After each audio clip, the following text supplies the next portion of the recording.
আমরা কোন কোন তালাক পড়ছিলাম মনে আছে কি আপনাদের কারোর?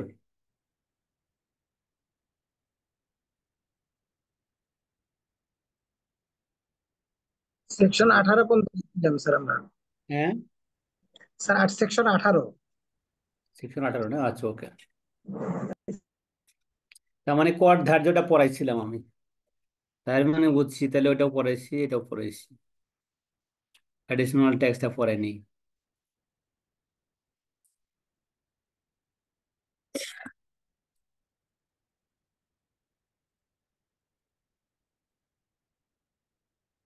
Additional tax, section 19।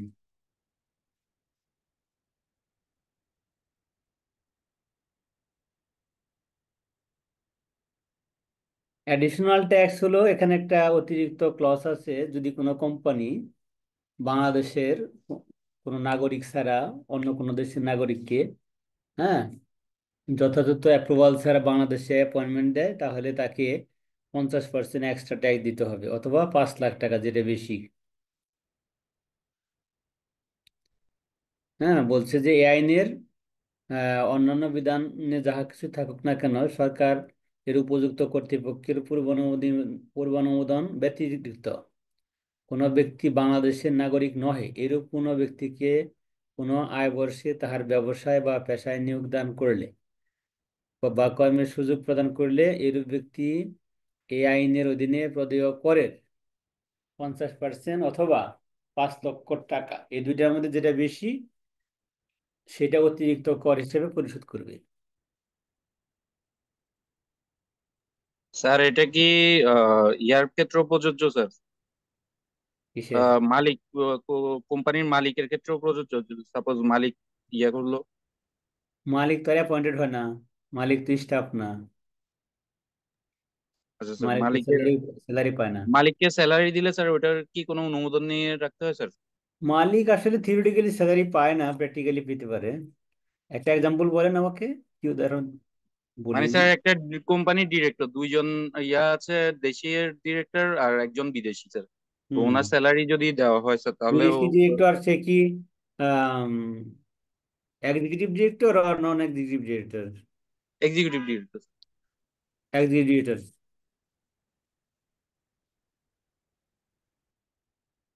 তার তো ব্যবসা, এটা তো ওয়ার্ক পারমিটের কোনো বিষয় থাকে না।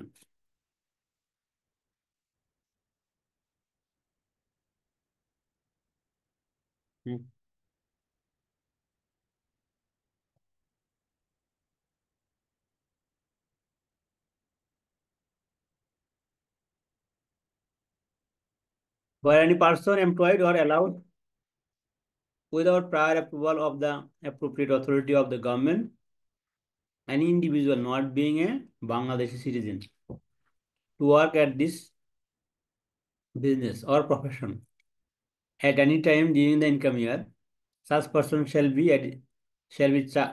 charged additional tax, 50% of the tax liability অথবা 5 লাখ টাকা, যেটা বেশি। এখন যেটা বললেন আপনি, নন এক্সিকিউটিভ ডিরেক্টর হলে তার মানে হলো সে এখানে কাজ করে, ওয়ার্ক পারমিট না লাগবে।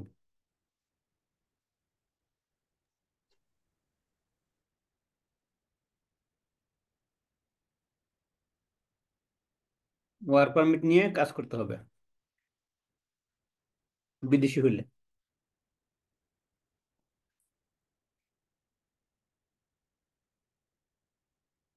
একটা এক্সাম্পল হলো XYZ limited employed an engineer in his business who is not Bangladeshi citizen without prior approval from the government.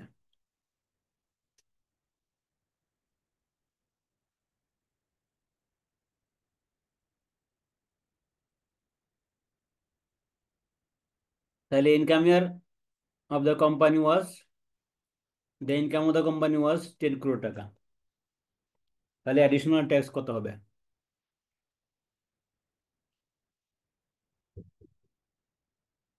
Tax on income কোম্পানির ক্ষেত্রে ট্যাক্স রেট কত?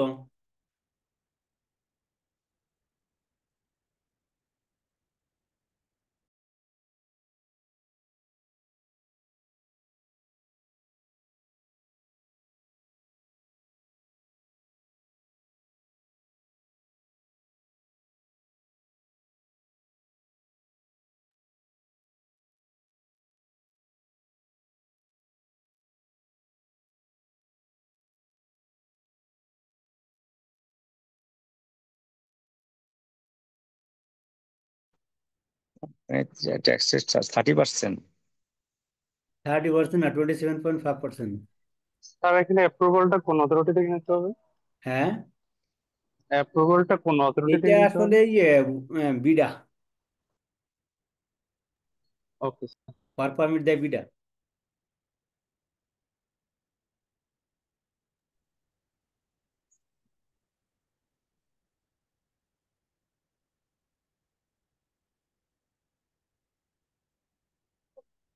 ইনভেস্টমেন্ট ডেভেলপমেন্ট বোর্ড নাকি? হুম।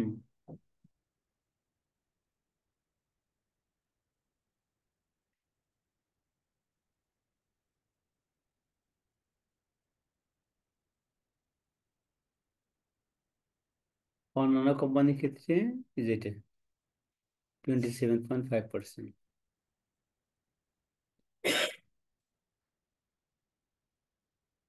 সরকারিতে কি আছে, এই public traded company 22.5%। Public traded company যাদের পরিচালিত মূলধন 10 বা 10-এর কম 25%। কোম্পানি অধীনে নিগমিত এক ব্যক্তির company, single person company 5%।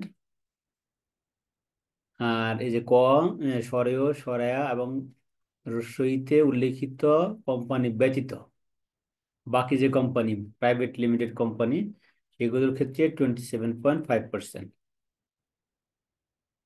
Condition থাকে যে 5 লক্ষ টাকার অধিক, হ্যাঁ, বার্ষিক সর্বমোট 36 লাখ টাকার ঊর্ধ্বে সকল প্রকার ব্যয় বিনিয়োগ ব্যাংক ট্রান্সফারের মাধ্যমে সম্পন্ন করলে 25% ট্যাক্স হবে। এই মানে অ্যানুয়াল টার্নওভার 36 লাখ টাকা হইলে, 36 বেশি হইলে। আচ্ছা, ওপিসিটা কি আলাদা অ্যাসেসমেন্ট হয়? হ্যাঁ, হবে না কেন? আচ্ছা, এটা তো পার্সোনাল অ্যাসেসমেন্টের মধ্যে চলে যেতে পারে, যেহেতু ওপিসি যিনি মালিক উনি তো পার্সোনাল ট্যাক্স পেয়ার। পার্সোনাল দিলে ঠিক তো না? ট্যাক্স বেশি হবে ভাই। ও আচ্ছা, কর্পোরেট কেন হলে তার দিবে? কম হচ্ছে। হ্যাঁ, পার্সোনাল তার ট্যাক্স দিতে হবে 25-30%। আচ্ছা, আর পার্সোনাল দিলে এখানে সে এখানে এক্সপেন্স এখানে অ্যালাউন্স পাবে কিভাবে? আচ্ছা, এক্সপেন্স অ্যালাউন্স, এক্সপেন্সার এখানে। ওপিসি কি ডিপ্রিসিয়েশন অ্যালাউন্স পায় ওপিসি কোম্পানি? কেন পাবে না? 1% কোম্পানি। মানে যে কোম্পানি যে ফেসিলিটি গুলো পায় তারা সে প্রায় সবগুলো এনজয় করতে পারে নাকি? হ্যাঁ, হ্যাঁ, 1% আচ্ছা কোম্পানি আচ্ছা মানে কি, একটা লিগ্যাল ফর্ম যেটা কোম্পানি আইনে আছে, ওটা দিয়ে যেটা আচ্ছা। হবে, তাকে জাস্ট ব্যবসা অডিট করতে হবে। এক্সপেন্স মানে তার তো প্রফিট নির্ধারণ করতে হবে, প্রফিট নির্ধারণ করতে গেলে তার অডিট করতে হবে। অডিট করে যা শেষ হয় ইনকামের উপর ট্যাক্স দিবে।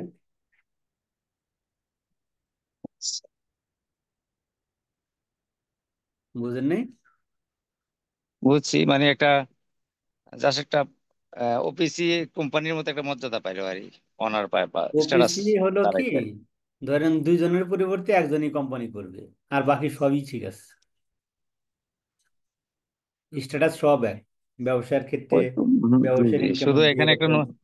এখানে অন্যান্য ইয়ারা নমিনি লাগে, মানে যে যারা আছে স্পন্সাররা তাদের নমিনি দিতে হয় না, এখানে নমিনিটা দেওয়াটা দরকার, বাধ্যমূলক নমিনি লাগে ওবিসির ক্ষেত্রে, কারণ নাইলে তো নমিনি লাগে, কারণ কোম্পানি হলো যে সাকসেশনটা কিভাবে হবে, সাকসেস করে। এই কারণে। ওপিসির মিনিমাম টার্ন ওভার একটা আছে না, কত জানি, 50 লাখ নাকি? ওপিসির কি কোনো টার্নওভার আছে? টার্ন ওভার বিনিয়োগ একটা আছে? কন্ডিশন আছে। না তো, আমার জানা ক্যাপিটালে একটা নেই। বার আছে যে মিনিমাম হ্যাঁ? একটা ক্যাপিটাল থাকতে হবে, তাহলে ওপিসি বলা যাবে না। ওটা কোম্পানি আইনে থাকতে পারে, আমি জি। কোম্পানি আইনে ওটা থাকতে পারে, এটা কোম্পানি আইনের বিষয় থাকতে পারে।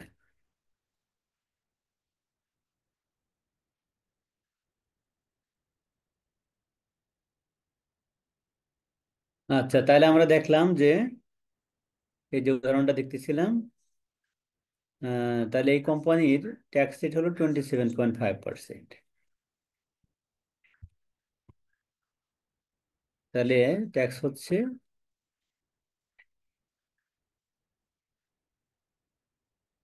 2,75,00,000। তাহলে অ্যাডিশনাল ট্যাক্স কত হবে? 2,75,00,000-এর 50%। তাহলে কত হয়? 1,37,00,000।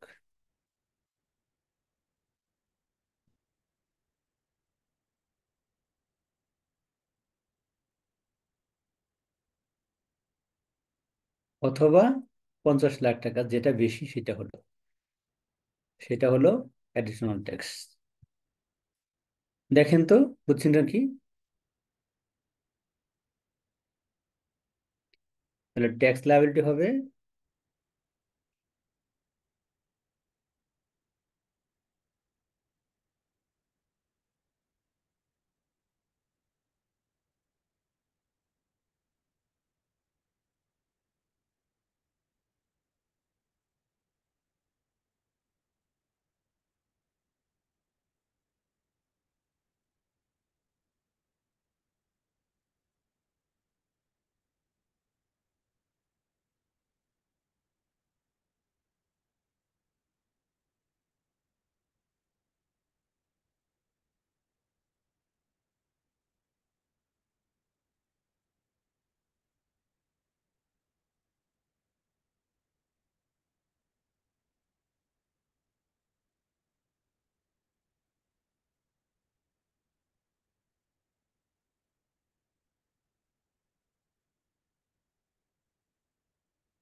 এই।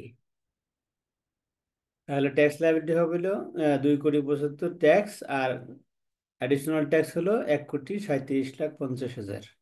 সব মিলিয়ে ট্যাক্স লায়াবিলিটি হবে হলো 4,25,00,000, এডিশনাল 4,12,25,000। ট্যাক্স দেখেন তো, বুঝছেন কিনা? ট্যাক্স অন ইনকাম এত 2,75,00,000, 2,75,00,000, ওকে, 27.5%, ওকে, 2,75,00,000 অথবা 50%। 50% হলো কিসের? ট্যাক্স লাইবিলিটিস নাকি? অর্ধেক কত? 50% অথবা 5 লাখ টাকা, যেটা বেশি সেটা নিয়ে আসলাম এখানে। আর ট্যাক্স লায়াবিলিটি হলো 2,37,50,00,000, 27.5%। আর তাহলে ট্যাক্স লায়াবিলিটি প্লাস হলো অ্যাডিশনাল ট্যাক্স, দুইটা মিলিয়ে 4,12,50,000। এটা ওপিসি না? না, এটা ওপিসি না, যে কোনো কোম্পানি, এটা কোম্পানির রেট। ওপিসির ক্ষেত্রে এখানে বলতেছি, ওপিসির কত প্রশ্ন এখানে তো বলে এটাই না। নাকি? হ্যাঁ, প্রশ্ন তো এটাই না, if any person employee and হ্যাঁ, হ্যাঁ, এই যে ইন্ডিভিজুয়াল, এটা যে কন্ডিশনটা হলো বাংলাদেশের এটা। সিটিজেন না, কিন্তু সে নিজের থেকে ডিসক্রিশনারি, সে নিজের থেকে স্বেচ্ছায় সে কোম্পানির ট্যাক্স দিচ্ছে, এডিশনাল ট্যাক্স 5 লাখ টাকা, না, অথবা সেটা 15% দিচ্ছে অফ না, ট্যাক্স তাকে লাইবিলিটি। ট্যাক্স দিতে হবে। Penalty, this will be penalty. Will have to pay, দিতে হবে, আচ্ছা হ্যাঁ, দিতে হবে, আচ্ছা ঠিক আছে। Tax liability on this income whichever is higher, additional tax on that, আচ্ছা ওকে। তারপরে কি বলছে? For expenses is not Bangladesh citizen and will get approval from the government as tax. উপরের অংশটা আসলে কোন সনের এটা কিন্তু ক্লিয়ার না। হ্যাঁ। প্রথম অংশটাতে কোন মানে এই যে 5 লাখ টাকা অথবা 50% অফ ট্যাক্স লাইবিলিটি, এই হুম। জিনিসটা কিন্তু কোন সনের আসবেন এটা কিন্তু পরিষ্কার করা এই হয় না যে ইয়াতে। Of the tax payable on his income, or টাকা, of the tax payable on his income. আচ্ছা, ডিউরিং দ্য ইয়ারে হবে নাকি? হুম। হুইচএভার ইজ হায়ার এডিশনাল ট্যাক্স।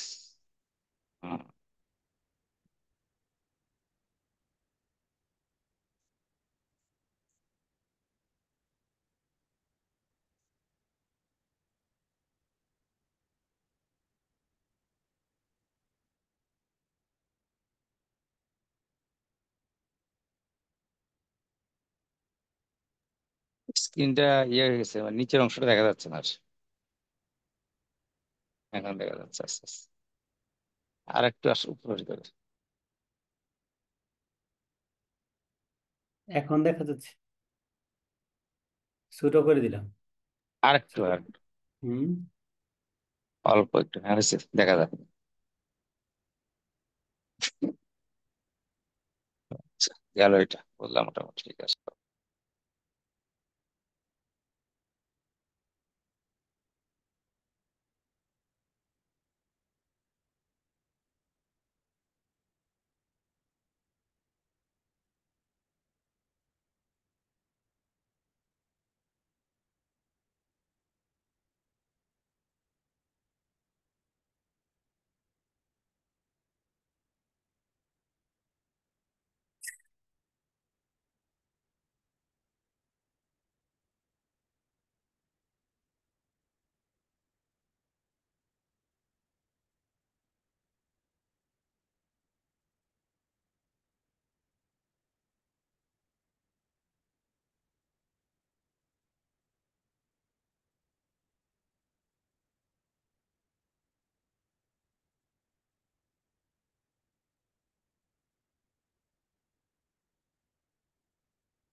আশা করি ক্লিয়ার হয়েছে এটা।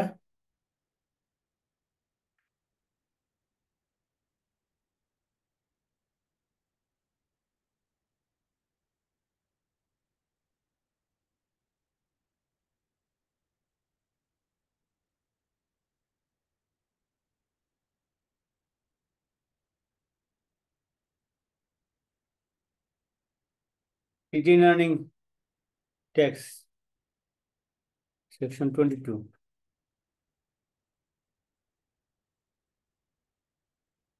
আর সেকশন 23 হলো stock tax on stock dividend. দুইটা রিলেটেড, বিষয়টা দুইটার বিষয় খুবই রিলেটেড। এখানে যে থিমটা, সেই থিমটা হলো যে কোনো কোম্পানি, যেটা পাবলিকলি লিস্টেড কোম্পানি আর কি, সেই কোম্পানি যদি কোনো বছরে তার আয়ের 30%-এ, মানে ওই আগে ওটা করে নি, 30%-এর বেশি, মানে 30% কম ডিভিডেন্ড দেয় এবং 70%-এর বেশি রিটেইন করে, তাহলে ওই কোম্পানিকে, হ্যাঁ, রিটেনশন ট্যাক্স দিতে হবে। যে পরিমাণ সে রিটেন করবে তার উপরে 10% ট্যাক্স দিতে হবে। এটা হলো আইন। যদি কোনো listed company, listed in stock exchange, হ্যাঁ, distributed dividend less than or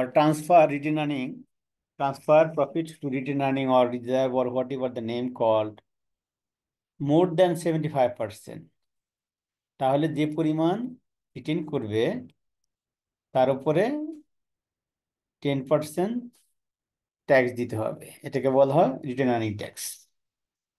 একটা এক্সাম্পল হলো, if a company listed in a stock exchange transfer more than 70% of income after tax to return earning in any income year, the company will have to pay 10% return earning tax on the whole amount of transfer to return earning in that year.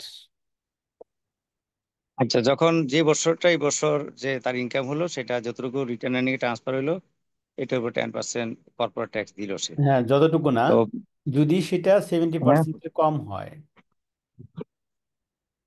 মানে 70%-এর বেশি হয় 70%। আর কি। 70% 70%-এর বেশি, বেশি, আচ্ছা, 70% বেশি। Up to 70%-এর বেশি। 70% পর্যন্ত কোনো ট্যাক্স দিতে হবে না রিটার্ন আর্নিং ট্রান্সফার করলে, এই তো? হ্যাঁ, 70% পর্যন্ত যদি অ্যাবাব ট্রান্সফার করে অ্যাবাব হয়ে তাহলে যায়। নো প্রবলেম, বাট 70%-এর একটু বেশি করলেই সবটুকুর উপরে ট্যাক্স দিতে হবে। পুরোটার উপরে আবার তখন হ্যাঁ, পুরোটার উপরে। পুরোটার উপরে ট্যাক্স দিতে হবে। আহ,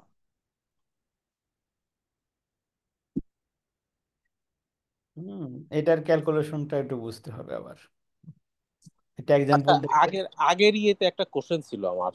হ্যাঁ, মানে ওই যে নন রেসিডেন্ট বাংলাদেশির একটা ফরেনারের একটা কোশ্চেন ছিল। করেন, নন রেসিডেন্ট ফরেনারের, হ্যাঁ, জন্য একটা কোশ্চেন ছিল আমার। করেন, বলেন। হ্যাঁ, সেটা হলো যে যেমন আমাদের তো যেমন রেসিডেন্ট ফরেনারদেরটা তো আমরা আহ, জানি এক ধরনের, হ্যাঁ, সরি, নন রেসিডেন্ট ফরেনার তো জানি আমরা হচ্ছে 30% করে হবে ট্যাক্স রেট। হুম। কিন্তু ম্যাক্সিমাম ট্যাক্স রেট আর কি। হ্যাঁ, ম্যাক্সিমামটা হবে। কিন্তু আমার যদি ফরেনার রেসিডেন্ট হয়, যেমন 183-র উপরে হয় তার স্টে, হ্যাঁ, তাহলে সেটা কি নর্মাল আমাদের যে স্ল্যাব সেইটাতে যায়, নাকি এখানে অন্য কোনো গ্যাপ থাকে, এখানে কোনো চেঞ্জ আছে? নন রেসিডেন্ট যারা রেসিডেন্ট বাংলাদেশে, হ্যাঁ, মানে ফরেনার যারা রেসিডেন্ট বাংলাদেশে, মানে নন রেসিডেন্ট ফরেনার, সেটা ও বলতেছেন রেসিডেন্ট মানে আপনি? ফরেনার, বুঝছি, হ্যাঁ, রেসিডেন্ট ফরেনার, রেসিডেন্ট ফরেনার। মানে resident non citizen of Bangladesh, non হ্যাঁ, citizen, right, right, right, right, resident foreigner. Resident but non citizen of Bangladesh. Hmm, এই ক্ষেত্রে ট্যাক্স রেট আপনার আমার যেভাবে হয় ঠিক সেভাবে হবে। সেভাবে হবে, তাই তো?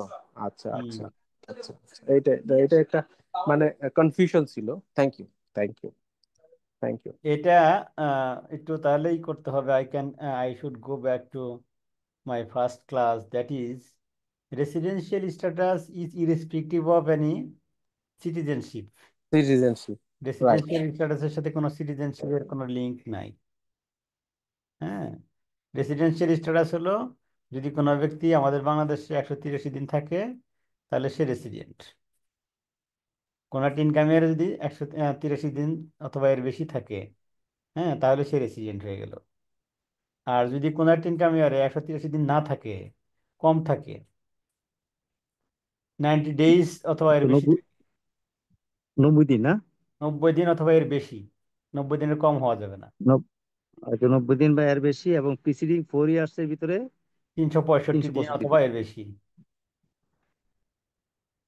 প্রিসিডিং 4 ইয়ারে 365 দিন অথবা এর বেশি যদি থাকে বাংলাদেশে, তাহলে তাকে রেসিডেন্ট বলা হবে।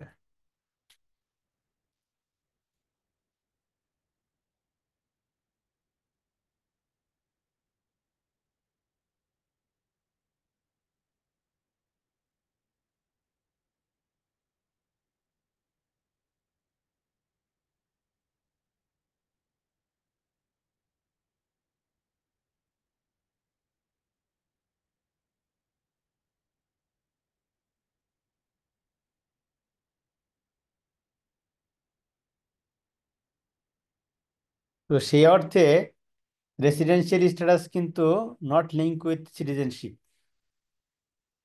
এটা মনে রাখতে হবে। যারাই রেসিডেন্ট তারাই ট্যাক্স দিবে, আমরা যেভাবে দিই সেভাবে দিবে।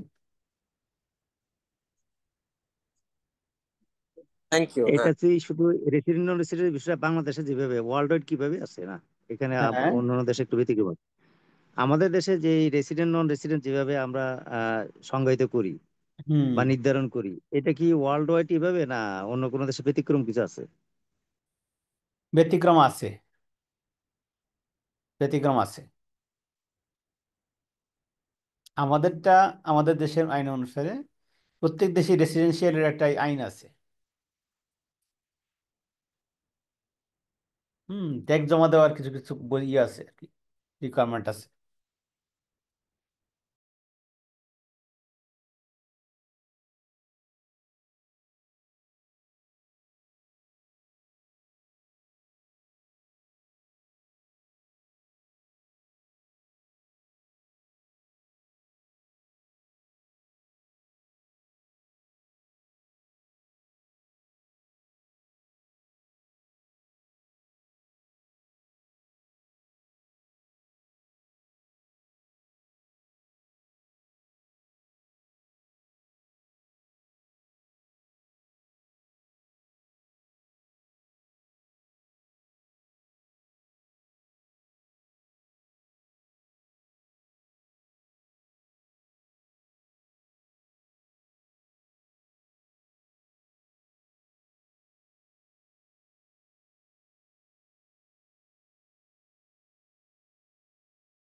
ইফ এ কোম্পানি লিস্টেড, আচ্ছা একটা এক্সাম্পল হলো, for example XYZ limited listed in DSE, Dhaka Stock Exchange, and the total paid up capital 100 crore টাকা, income year 23-24, the company made profit of টাকা 35 crore ইন দ্য ইনকাম ইয়ার 23-24। তাহলে এখানে যদি dividend নিচের অপশনগুলো দেয়, 20% stock dividend, 10% cash dividend, 15% stock and 5% cash dividend, 5% stock and 15% cash dividend, তাহলে কি হবে? এখানে এইটা উদাহরণটা জানার আগে আরেকটা জিনিস আমরা আলোচনা করে নিই। সেটা হলো ক্যাশ ডিভিডেন্ড, যে বললাম না যে company listed with an stock exchange will have to, হ্যাঁ, মানে if transfer more than 75% of profit to retain earning or reserve or whatever the name called, তাহলে the company have to pay tax at the rate of 10% on the whole amount of so transferred. তার মানে written earning যদি 70%-এর উপরে transfer করা হয় profit থেকে written আর্নিংয়ে, তাহলে তাকে 10% এক্সট্রা ট্যাক্স দিতে হবে। এখন এই যে ডিভিডেন্ড দিচ্ছে, ডিভিডেন্ড ক্ষেত্রে আরেকটা রেস্ট্রিকশন আছে, সেটা হলো কি, ক্যাশ ডিভিডেন্ডের থেকে কম, স্টক ডিভিডেন্ড থেকে ক্যাশ ডিভিডেন্ড কম হওয়া যাবে না। স্টক ডিভিডেন্ড থেকে ক্যাশ ডিভিডেন্ড কম হওয়া যাবে না, বাট ক্যাশ ডিভিডেন্ড বেশি হইতে পারে, অসুবিধা নেই। বাট যদি সমান স্টক সমান হলে সমান সমান হলে অসুবিধা নেই। বাট যদি ক্যাশ ডিভিডেন্ডের থেকে স্টক ডিভিডেন্ড বেশি হয়, তাহলে স্টক ডিভিডেন্ডের উপরে 10% ট্যাক্স দিতে হবে। বুঝতে পারছেন? মানে স্টক ডিভিডেন্ড যদি ক্যাশ ডিভিডেন্ড থেকে বেশি হয় সেক্ষেত্রে 10% extra tax. Extra tax on the amount of stock dividend.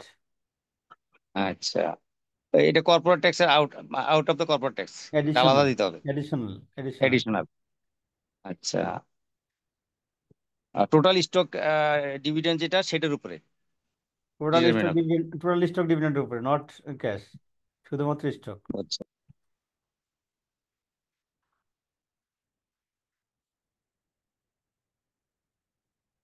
তাহলে আমাদের এখানে আলোচনা হলো যে যদি কোনো company listed in stock exchange কোনো বছরে স্টক ডিভিডেন্ড দেয়, মানে ডিভিডেন্ড দেয়, তাহলে ডিভিডেন্ডটা হলো ক্যাশ ডিভিডেন্ড থেকে, মানে স্টক ডিভিডেন্ড থেকে ক্যাশ ডিভিডেন্ড কম হওয়া যাবে না।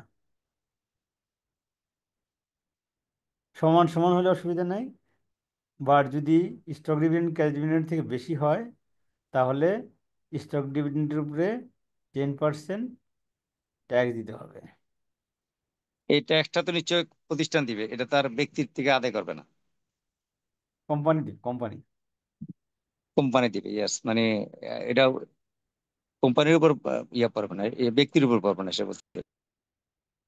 হুম।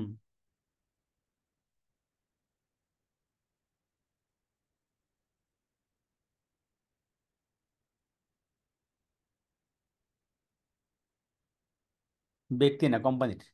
তাহলে আমরা সেকশন 22-তে দেখলাম হলো রিটেন আর্নিং ট্যাক্স। যদি কোনো কোম্পানি 70%-এর বেশি রিটেন আর্নিং ট্রান্সফার করে, তাহলে তাকে ট্যাক্স দিতে হবে 10%।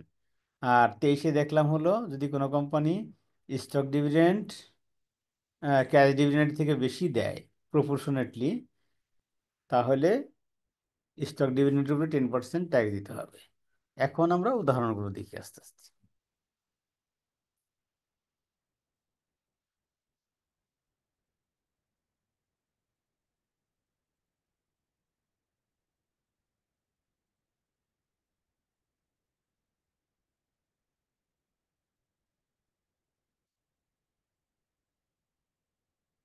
তাহলে আমরা দেখলাম যেখানে paid up capital 10 crore, stock dividend, তারপরে কোম্পানি প্রফিট করছে 35 crore। তাহলে স্টক ডিভিডেন্ড যদি 20% দেয়, তাহলে কি হবে? 20% স্টক ডিভিডেন্ড দিচ্ছে, তাহলে কি হবে? ক্যাশ ডিভিডেন্ড কিছুই দেয় নাই। তাহলে 20% স্টক ডিভিডেন্ড দিলে 20% স্টক ডিভিডেন্ডের উপর 10% ট্যাক্স হবে, হ্যাঁ, এটা হলো আলাদা stock dividend additional tax tax. হবে। 10% স্টক ডিভিডেন্ড ট্যাক্স হবে, এক্স্যাক্টলি। যদি 10% স্টক 10% ক্যাশ দেয়, তাহলে নর্মাল এক্সপেন্ড হবে, এক্সট্রাটা আর হবে না। হবে না, ইয়েস, মানে স্টক ডিভিডেন্ড ট্যাক্স হবে না।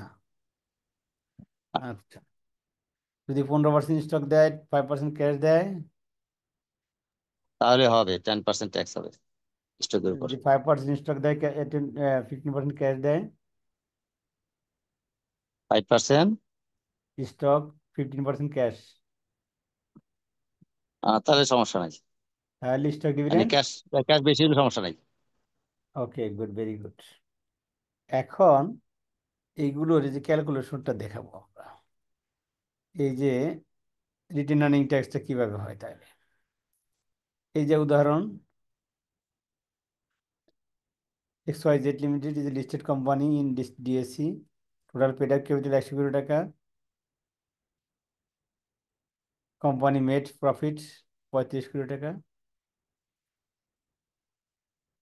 তাহলে এই সিচুয়েশনে কি হবে?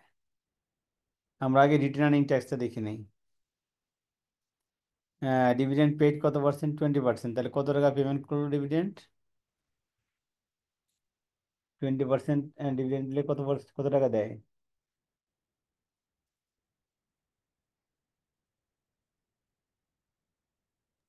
20% ডিভিডেন্ড হলে তো 80% সে রিটেন আর্নিং এ ট্রান্সফার করতেছে, তার মানে তো ট্যাক্স হবে।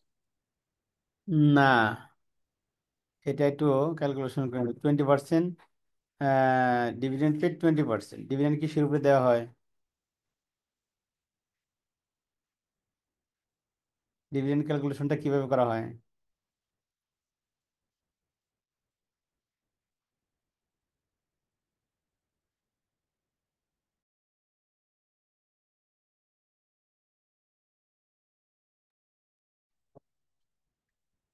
আপনারা উত্তর দেন ডিভিডেন্ড। এই যে ডিভিডেন্ড, এটা ক্যালকুলেশন করা হয়, কোয়ান্টিফাই করা হয় কিভাবে? এখানে ডিভিডেন্ড কত হবে? 20% ডিভিডেন্ড।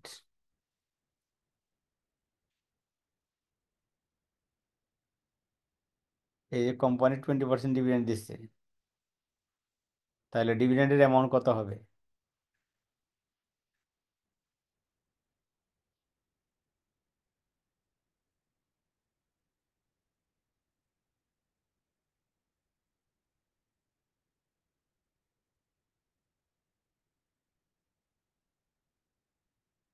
কেউ বলতে পারতেছেন না?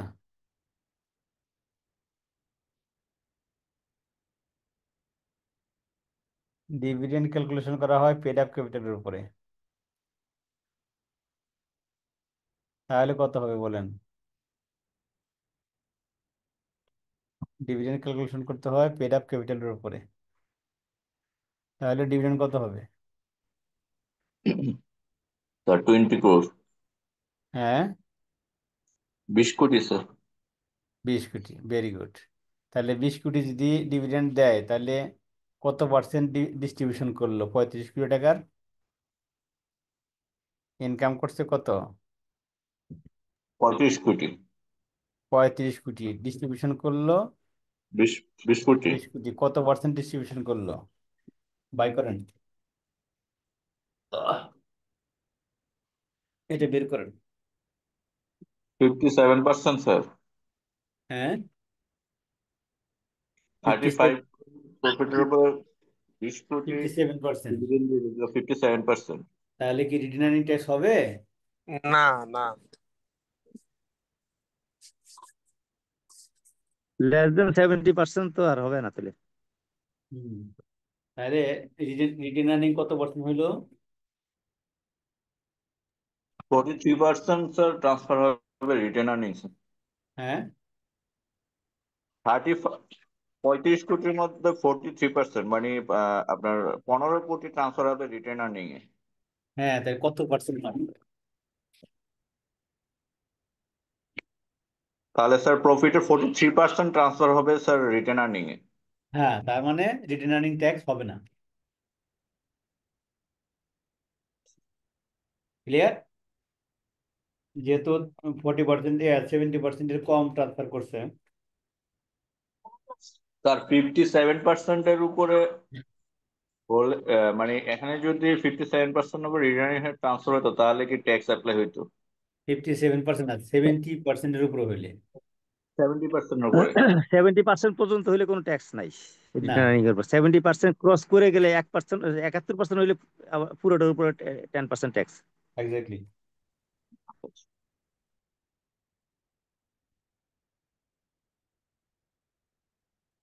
তারপরেটা দেখেন, আরেকটা উদাহরণ দেওয়া হয়েছে, 10% cash and so cash ডিভিডেন্ডস। 10% cash দিচ্ছে, 10% ক্যাশ দিচ্ছে, এখানে কি স্টক ডিভিডেন্ড ট্যাক্স হবে?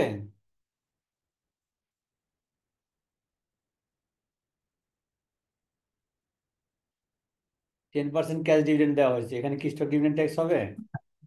না স্যার, এই না, স্টক কন্ডিশন ডিভিডেন্ড নাই, স্টক ডিভিডেন্ডের কোনো ইয়েই করে নেই, শুধু ক্যাশ ডিভিডেন্ড ডিক্লেয়ার করতে, তাহলে তো হচ্ছে স্টক ডিভিডেন্ড আচ্ছা, আসবেই না। তাহলে এখানে কি রিটার্ন আর্নিং ট্যাক্স হবে? রিটার্ন আর্নিং 10% যদি ক্যালকুলেশন ক্যাশ করো দেয় তার মানে হলো 90% রিটার্ন আর্নিং। হ্যাঁ, হবে তো। কিভাবে? 10% ক্যাশ ডিভিডেন্ড দিলে তাহলে 90% থাকতেছে না। না, থাকতেছে না, আপনি ভুল, আপনি ক্যালকুলেশন করেন, একটু আগে যেটা দেখাইলাম সেটা সেভাবে করেন। প্রফিটের উপরে 10% দিছে, প্রফিটের 10% দিলে আহ তাহলে 35 করে 10% হচ্ছে। প্রফিটের উপর 10% দিচ্ছে না, ডিভিডেন্ড সবসময় পেড আপ ক্যাপিটালের উপর হয়। স্যার ডিভিডেন্ডটা স্যার প্রফিট থেকে দিচ্ছে না? ডিভিডেন্ডটা ফাইন্যান্সিং করে প্রফিট থেকে, বাট ক্যালকুলেশনটা হয় পেড আপ ক্যাপিটালের উপর। Oh yes, your right, yes. Paid up ক্যাপিটালের উপরে তো 10% ধরতে হবে, পেইড আপ ক্যাপিটাল 10% ধরে দেখতে হবে, ওইটা আবার ইয়াতে প্রফিটের কত পার্সেন্ট হয়। জি, হুম। এখানে তো প্রফিটের 28.57% হলো, প্রফিটের 28.57, আর রেস্ট অফ পার্সেন্টেজ হলো ট্রান্সফার রিটেন আর্নিংস। তাহলে স্যার এখানে রিটেন আর্নিংস এর ট্যাক্স অ্যাপ্লাই হবে। কত পার্সেন্ট 10 কোটি হলো পেইড আপ ক্যাপিটাল, 100 কোটির উপরে 10%, 10 কোটি হয়। 100 কোটি হলো পেইড আপ ক্যাপিটাল, 10%, 10 কোটি। এখানে 10 কোটি ক্যালকুলেশনটা হলে আছে, আপনারা দেখা শিখেন, এখানে স্ক্রিনেই আছে। ডিভিডেন্ড হবে। এখানে আমার যেটা আপসেটিং লাগলো সেটা হলো যে আপনারা ডিভিডেন্ড ক্যালকুলেশনটা কিসের উপরে হয় সেটা এখনো শিখতে পারেন নাই। না না না, ঠিক আছে, আমরা জানি, আমরা ডিভিডেন্ড তো অলওয়েজ ক্যালকুলেশন করতে হয় পেড আপ হ্যাঁ, ক্যাপিটালের উপরে। না অফকোর্স পেইড আপ ক্যাপিটালের উপরে আছে, রাইট। এটা তো, এটা নিয়ে কোনো সন্দেহ থাকার সুযোগ নেই। ডিভিডেন্ড পে 10%, সে 100 কোটি টাকা, 100 কোটি হলো পেইড আপ ক্যাপিটাল 10% হবে 10 কোটি টাকা। Pay out ratio in can year, pay out ratio. আচ্ছা, 20,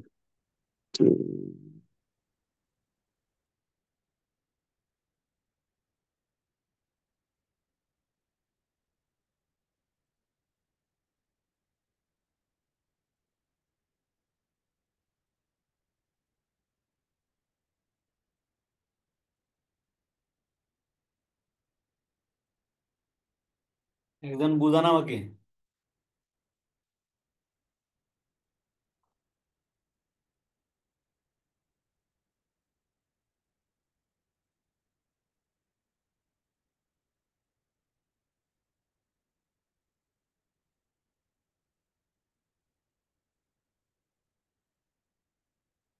টেন পার্সেন্ট ক্যাপিটালের 10% আসে 10 কোটি টাকা। 100 কোটি 10%, 10 কোটি টাকা। পে আউট রেশিও হলো কিভাবে? 10 কোটি ডিভাইড বাই 35 কোটি, ইনকাম 35 কোটি টাকা, 28.57%, তাহলে ডিস্ট্রিবিউশন করলো, রাখলো কত? 71.43%। 100% মাইনাস 28.57, তাহলে তার 71.43%। মানে এখানে 10% ইয়ে হবে, একটা ইয়ে হবে, এখানে রিটার্ন আর্নিং ট্যাক্স 71% আসবে হলে। হলো 10%। এই যে রিটার্ন করলো কত? 35 কোটি মাইনাস 10 কোটি, 20 কোটি, না 25 কোটি। 35 কোটি মাইনাস 10 কোটি, 25 কোটি রিটার্ন করলো, তাহলে রিটার্নের উপরে 10% ট্যাক্স আসলো 2 কোটি 50। তাহলে রিটার্ন আর্নিং ট্যাক্স আসবে হলো 2 কোটি 50। 10 কোটি যাবে ডিভিডেন্ডে, আর তাহলে 25 কোটি রিটার্ন নিয়ে যাবে, 25 কোটির উপরে 10%। ওকে, ঠিক আছে, ক্লিয়ার।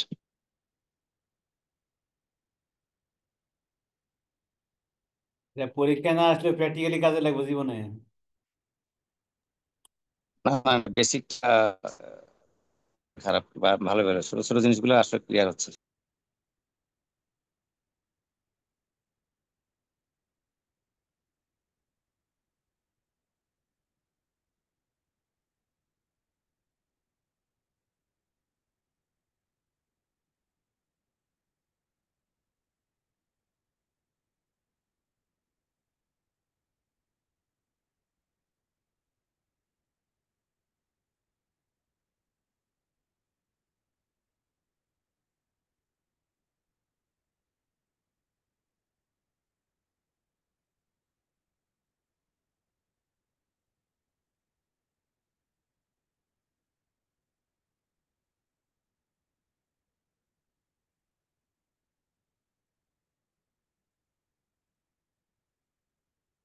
তাহলে আমাদের যেটুকু এই পর্যন্ত আলাপ করলাম, স্টক ডিভিডেন্ড ট্যাক্স এবং returning tax, additional tax clear.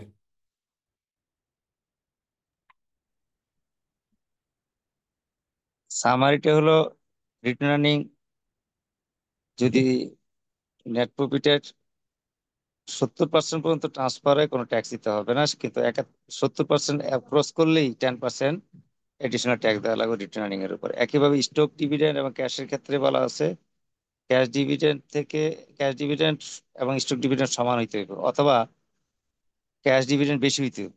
হ্যাঁ, আবার স্টক ডিভিডেন্ড যদি বেশি হয় ক্যাশ ডিভিডেন্ড থেকে, তাহলে তাকে 10% টোটাল স্টক ডিভিডেন্ডের পুরো বিলের উপরে 10% ট্যাক্স দেওয়া লাগবে, এডিশনাল ট্যাক্স। এটা হলো এক্স্যাক্টলি, সামারি। একদম এক্স্যাক্টলি, ভেরি গুড সামারি।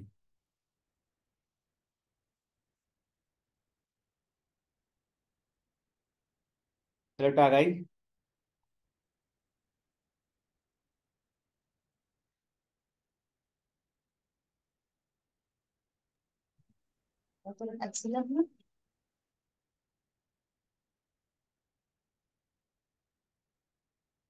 ট্যাক্সের আওতা, ওই যে বলতেছিলেন না যে বিদেশিরা কিভাবে ট্যাক্স দেয়, ট্যাক্সের আওতা, স্কোপ অফ ট্যাক্স।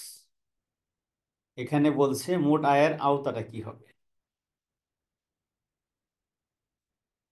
মোট আয়ের আওতা হলো যে কোনো নিবাসী ব্যক্তির ক্ষেত্রে যে কোনো উৎস হইতে আরোহিত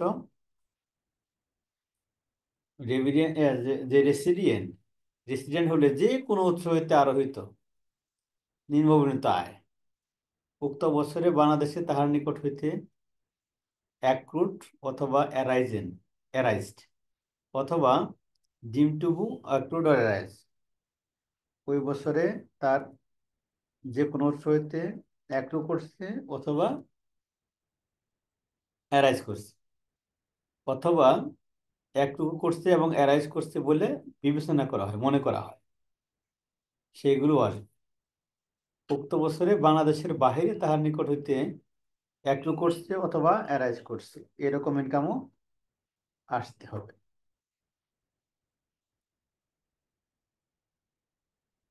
রেসিডেন্টের ক্ষেত্রে বাংলাদেশের ভিতরের ইনকাম এবং বাংলাদেশের বাইরের ইনকাম দুইটাই আসবে।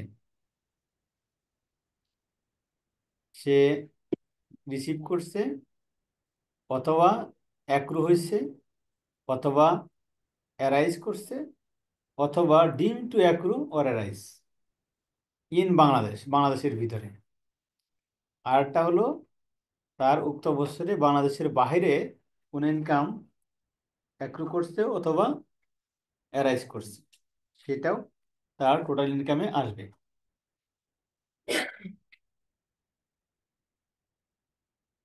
উক্ত বছরে বাংলাদেশে উক্ত ব্যক্তি বা তাহার পক্ষ হইতে গৃহীত বা গৃহীত হয়েছে বলিয়া গণ্য করা হয়, সেটা আসবে।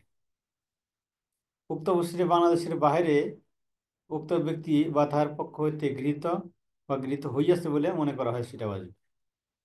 তাহলে আমরা দেখলাম কোনো রেসিডেন্টের ক্ষেত্রে বাংলাদেশের ভিতরে কোনো ইনকাম রিসিভ করছে সেই ব্যক্তি নিজে, অথবা সেই ব্যক্তির হয়ে অন্য একজনের রিসিভ করছে, সেটা আসবে। আর একটা হলো বাংলাদেশের ভিতরে কোনো ইনকাম অ্যাক্রু করছে অথবা অ্যারাইজ হয়েছে, অথবা অ্যাক্রু এবং অ্যারাইজ হয়েছে বলে বিবেচনা করা হয়, সেইগুলো তার ইনকামে যোগ হবে। আর একটা হলো যে উক্ত ব্যক্তি উক্ত বছরে বাংলাদেশের বাইরে কোনো ইনকাম গ্রহণ করছে, রিসিভ করছে, অথবা উক্ত ব্যক্তির হয়ে অন্য কেউ গ্রহণ করছে অথবা রিসিভ করছে, তাহলে সেই ইনকামটা আসবে। এবং বাংলাদেশের বাইরে উক্ত ব্যক্তি কোনো ইনকাম অ্যাক্রু করছে এবং অ্যারাইজ করছে যদি মনে করা হয়, সেগুলো তার ইনকামে আসবে। এটা হলো রেসিডেন্টের ক্ষেত্রে। নন রেসিডেন্টের ক্ষেত্রে শুধুমাত্র বাংলাদেশের ভিতরে যে ইনকামটা রিসিভ করছে উক্ত ব্যক্তি অথবা উক্ত ব্যক্তির পক্ষে অন্য কোনো ব্যক্তি, সেটা আসবে। এবং উক্ত বছরে বাংলাদেশের ভিতরে অ্যাক্রু হয়েছে অথবা অ্যারাইজ করছে বলে অ্যাক্রু হয়েছে এবং অ্যারাইজ করছে, এই ইনকামটা তার ইনকামে আসবে। তাহলে এখানে পার্থক্যটা কি? পার্থক্যটা হলো নন রেসিডেন্টের ক্ষেত্রে বাইরের ইনকামটা আসবে না, দেশের বাইরে যে ইনকামটা হয়েছে সেটা আসবে না। ডিফারেন্সটা কি? নন রেসিডেন্টের ক্ষেত্রে দেশের বাইরের ইনকামটা বাংলাদেশে তার ট্যাক্স ক্যালকুলেশনে আসবে না।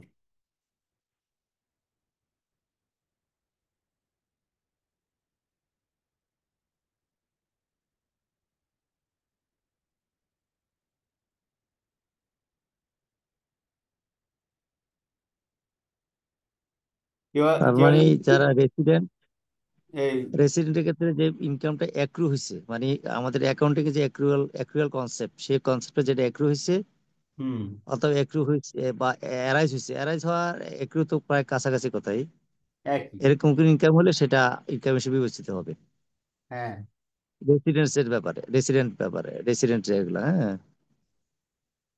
আর নন রেসিডেন্টের ক্ষেত্রে বলছে শুধুমাত্র আবার আবার দেশের, নন রেসিডেন্টের ক্ষেত্রে শুধুমাত্র দেশের ভিতরে যে ইনকামটা হচ্ছে সেটা আসবে, বা দেশের বাইরের ইনকামটা আসবে না এই বিবেচনা। দেশের বাইরের ইনকামটা আসবে না, শুধুমাত্র বাংলাদেশের ভিতরে যে ইনকামটা আছে সেটা আসবে।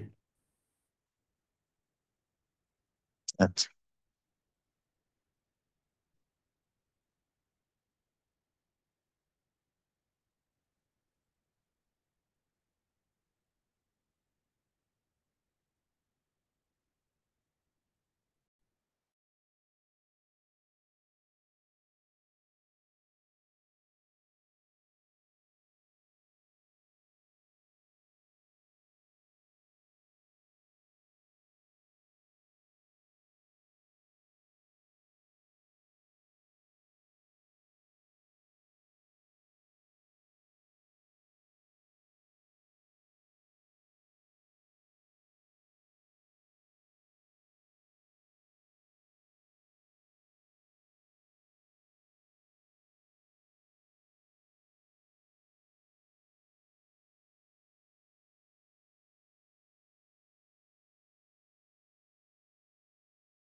আর একটা জিনিস ভেরি ইম্পর্ট্যান্ট, এটা যেটা হলো অনেক ক্ষেত্রে লাগে, বাট আমি জানি না, এটা হাই লেভেলের অনেক সময় লাগে আর কি, বিদেশি কোম্পানির ইনকাম নির্ধারণ করতে গেলে। এই সেকশন 27টা, এই সেকশন 27টা বলা হয়েছে যে কোন আয়টা বাংলাদেশে অ্যাক্রু অর অ্যারাইজ হয়েছে বলে বিবেচনা করা হবে। ওই যে আমরা পড়লাম না যে any income accrue or arises in Bangladesh, এই যে এটা,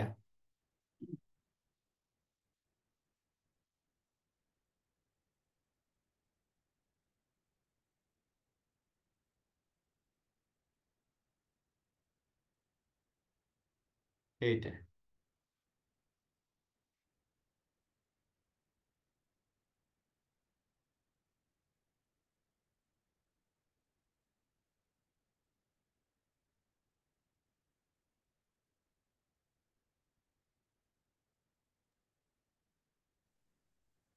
তাহলে তার মানে একজন ফরেনার যদি ইয়া হয়, রেসিডেন্ট হয়, হুম। তার দেশের, তার নিজের, বাংলাদেশের রেসিডেন্ট কিন্তু তার নিজের দেশের হয়তো তার কিছু ব্যবসা বাণিজ্য আছে, সেটার ইনকামও কি এখানে আসবে আসবে।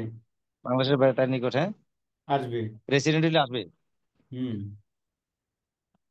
কোনো সন্দেহ নাই। এটা কি আসলে রিয়েলি আনা যায়?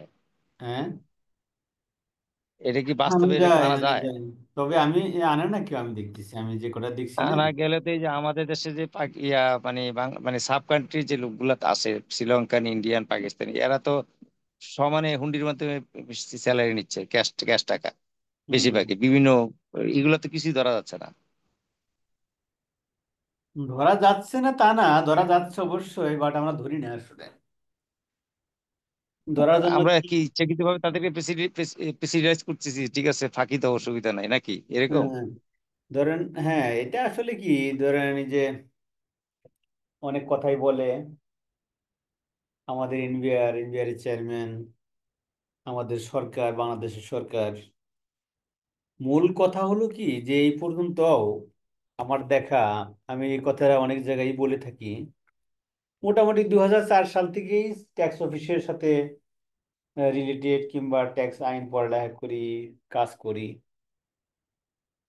বেসিক্যালি 2004 থেকে এই পর্যন্ত ট্যাক্স ডিপার্টমেন্টে কোনো উন্নয়ন হয় নাই। এখন বলতে পারেন রেভিনিউ কালেকশন হয়েছে, রেভিনিউ এমনি কালেকশন হয়েছে, বলতে পারেন রেভিনিউ মানে দিয়ে আসছে, যে নিয়ে উপায় নাই, তাই দিয়ে আসছে। যেমন হলো, যারা স্যালারিড পার্সন, তাদের ট্যাক্স কেটে রাখতে হয়, আইন, কোম্পানি রেসপন্সিবল। হ্যাঁ, তো এখানে তো কোম্পানি ট্যাক্স কেটে রেখে দেয়, কোম্পানি তো আর স্টাফের জন্য রিস্ক নেবে না, এটুকু আদায় হয় কোম্পানিগুলোর ক্ষেত্রে, যেটুকু দেয় সেটুকুই। এই যে ধরে নন কমপ্লায়েন্স হয়, তারপরে ফাঁকি দেয়, এগুলো ধরে ট্যাক্স আদায় করে খুব একটা আমি দেখি নাই। কি করে?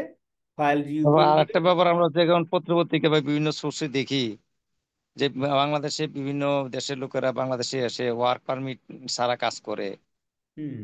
কিংবা কারা কারো ওয়ার্ক পারমিট থাকলে ওয়ার্ক পারমিট কবে পার হয়ে গেছে খেয়ালও থাকে না, খেয়ালও নাই, কিন্তু বাংলাদেশে কাজ করতেছে। তো তারা মানে তাদের ইনকামটা কেমনে গ্রহণ করে, বা বিদেশ তাদের দেশে বা পাঠায় কিভাবে, এটা কোন পদ্ধতিতে পাঠায়? এই যে পদ্ধতির। স্পষ্ট মানি লন্ডারিং হয়, এগুলা ধরতে পারেন?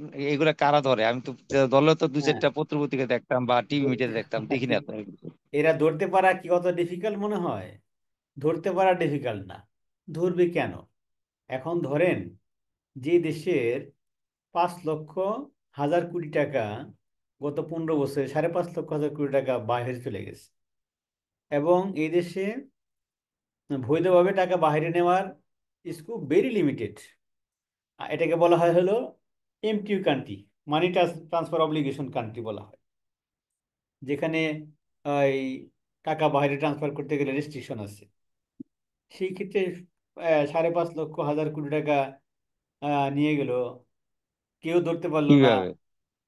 সেই দেশে আপনি এই যে একজন দুজন লোক, 1,000 10,000 লোক আইসা চাকরি করে ক্যাশে বেতন নেয়, সেইগুলো নিয়ে আসেন আপনারা।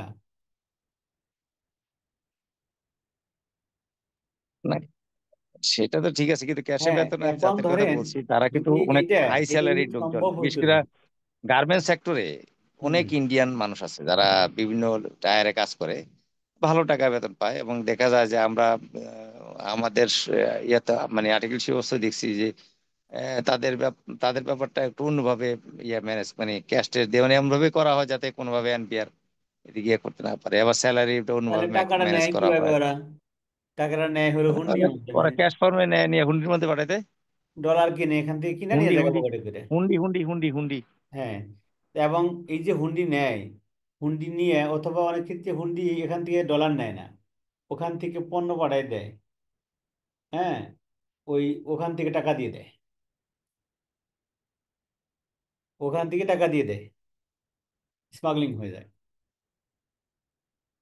এইভাবে তো চলছে বাংলাদেশ, আজকে এত বছর ধরে এইভাবে চলছে, এবং এখন বাংলাদেশে না, ইন্ডিয়ান থেকে ধরেন এই যে এটা ইন্ডিয়ান আমাদের, জিডিপির একটা বড় অংশ বাংলাদেশ থেকে যায়।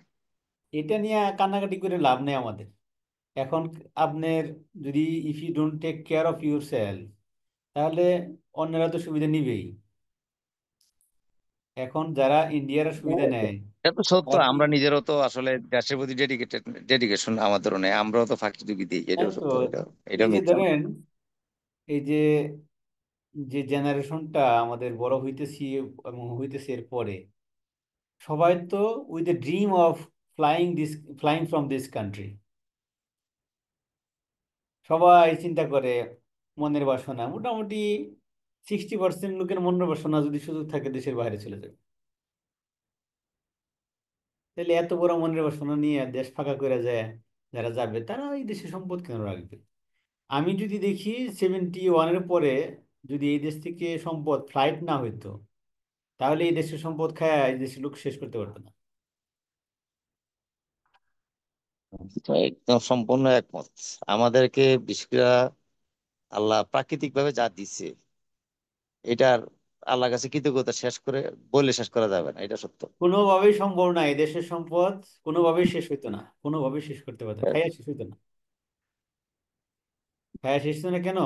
এই যে ধরেন প্রত্যেক মাসে 3 বিলিয়ন টাকা আসতেছে, মানে ওই ওয়ার্কার, 3 বিলিয়ন টাকা কয়টা দেশ এরকম ফ্রি ফ্রি পায়? প্রত্যেকটা দেশ হলো রিসোর্স ক্রাইসিস আছে, মানে হিউম্যান রিসোর্স ক্রাইসিস, সেখানে আমরা সারপ্লাস আছি।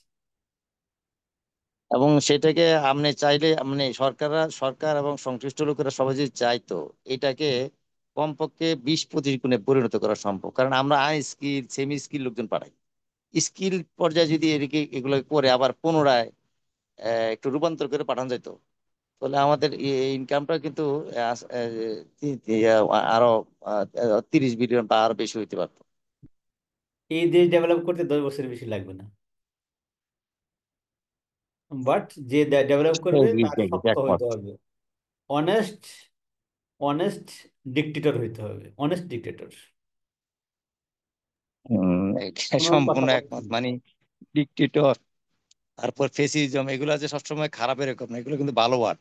কিন্তু এটা পজিটিভ ওই অর্থে যে যদি কেউ ব্যবহার অনেস্ট, করে, যেমন অনেস্ট এবং জি। প্যাট্রিয়ট, অনেস্ট এবং প্যাট্রিয়ট ডিক্টেটর হইতে হবে।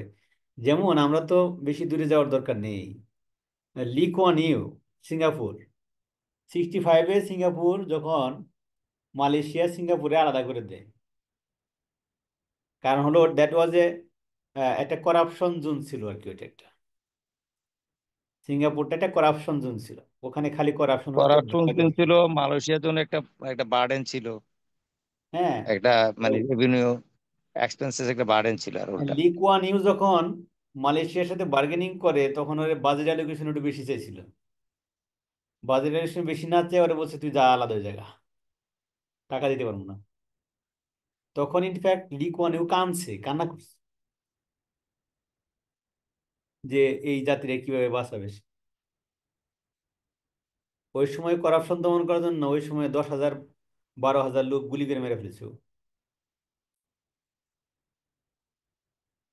বাট সে অনেস্ট ছিল, প্যাট্রিয়ট ছিল, একদলীয় শাসন ব্যবস্থা করছে, কাগজে কলমে ভোটও হয়েছে, বাট ও সবসময় ওই জিতছে। বাট দেশটাকে কোথায় নিয়ে গেছে?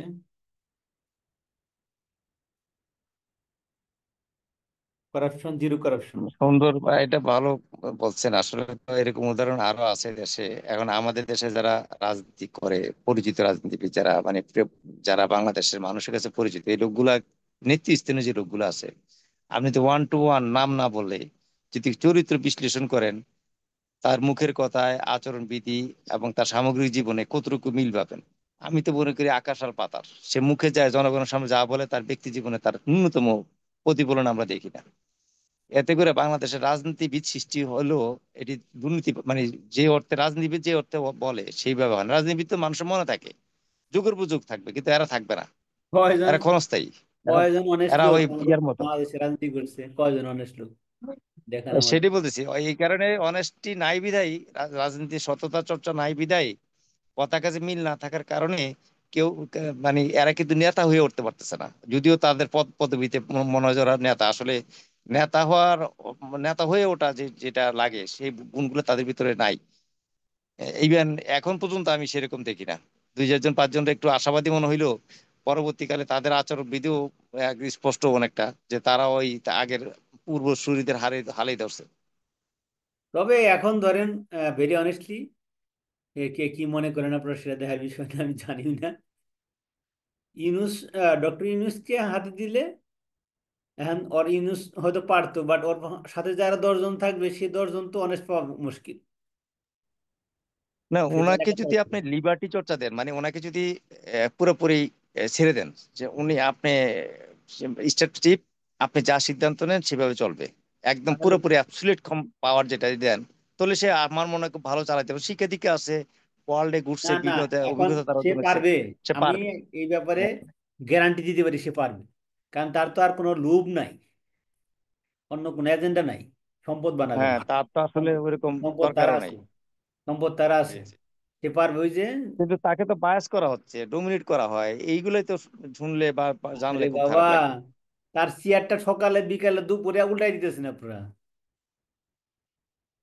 তার কি মানে তার চেয়ারটাই তো শক্ত নাই।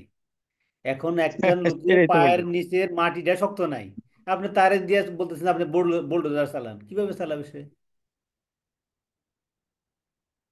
ওকে বলেন যে তোমার পায়ের নিচের মাটিটা শক্ত করে দিলেন, আবার পায়ের নিচের মাটি শক্ত করে দিলেন। বয়স হলো 86 বছর, কি করবে ও? বুঝছেন সমস্যা কি একটা নাকি? এইগুলা যাক, তারপরে ওরা যে কদিন পারে একটা পজিটিভ ধারা হয়তো সেট করতে পারে চাইলে।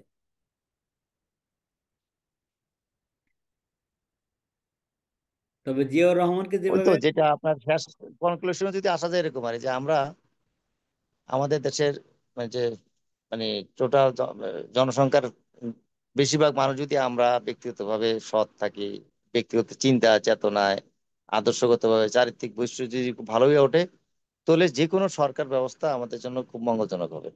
কারণ যে ইজিমে দেন না কেন, বাংলাদেশে ইসলামী ইজিমে দেন, যে ইজিমে দেন, আমার ভিতরে চরিত্র নাই, সততা যত নাই, চারিত্রিক গুণ নাই, কিচ্ছু নাই, এবারে যদি এরকম মানুষগুলো হয়, আপনি কতটুকু আল্লাহর ভয়ভীতি দেখে মানুষকে ইয়া করবেন বা ভালো কাজ করাবেন?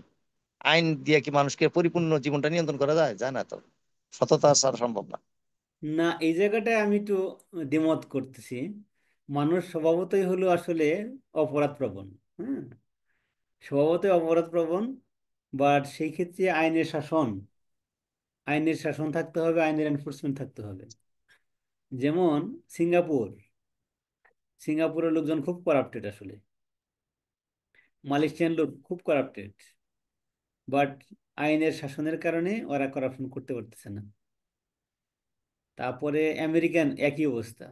এখন আমাদের দেশে যদি আইনের শাসন হইতো, তাহলে আমাদের দেশেও ওটা সম্ভব ছিল। একেবারে কেমনি আইনের প্রয়োগ হবে? আইনের আইনের প্রয়োগ প্রয়োগ হবে। বাংলাদেশে একই আইন, ধরেন আপনার ক্ষেত্রে প্রয়োগ হলো, কেন দেখা গেছে আপনি কি ব্যাকওয়ার্ড আছেন, আপনার ক্ষেত্রে প্রয়োগ প্রয়োগ করলো।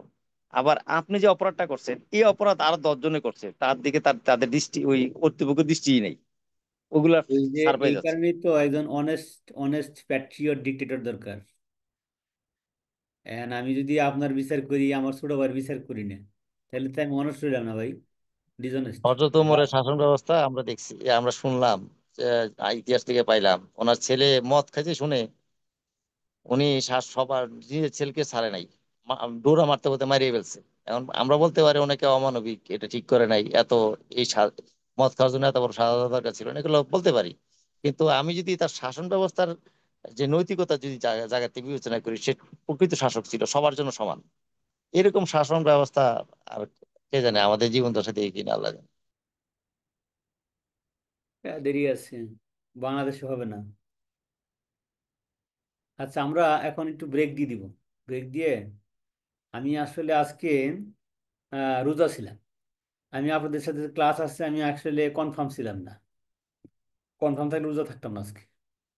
আমার তো রোজা থাকার সময় আছে। ঠিক আছে, আমরা এখন ব্রেক দিব। ব্রেক দিয়ে আইসে ওই সেকশন 30 থেকে পড়া শুরু করবো আবার।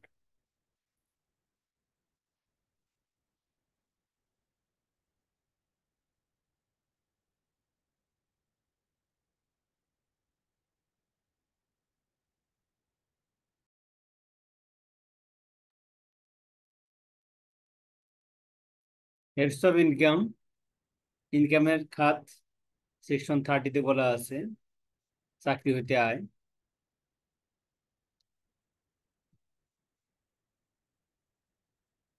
ভাড়া হইতে আয়, কৃষি হইতে আয়, ব্যবসা হইতে আয়, মূলধনী আয়, আর্থিক পরিসম্পদ হইতে আয় এবং অন্যান্য উৎস হইতে আয়। এই হলো হেডস অফ ইনকাম।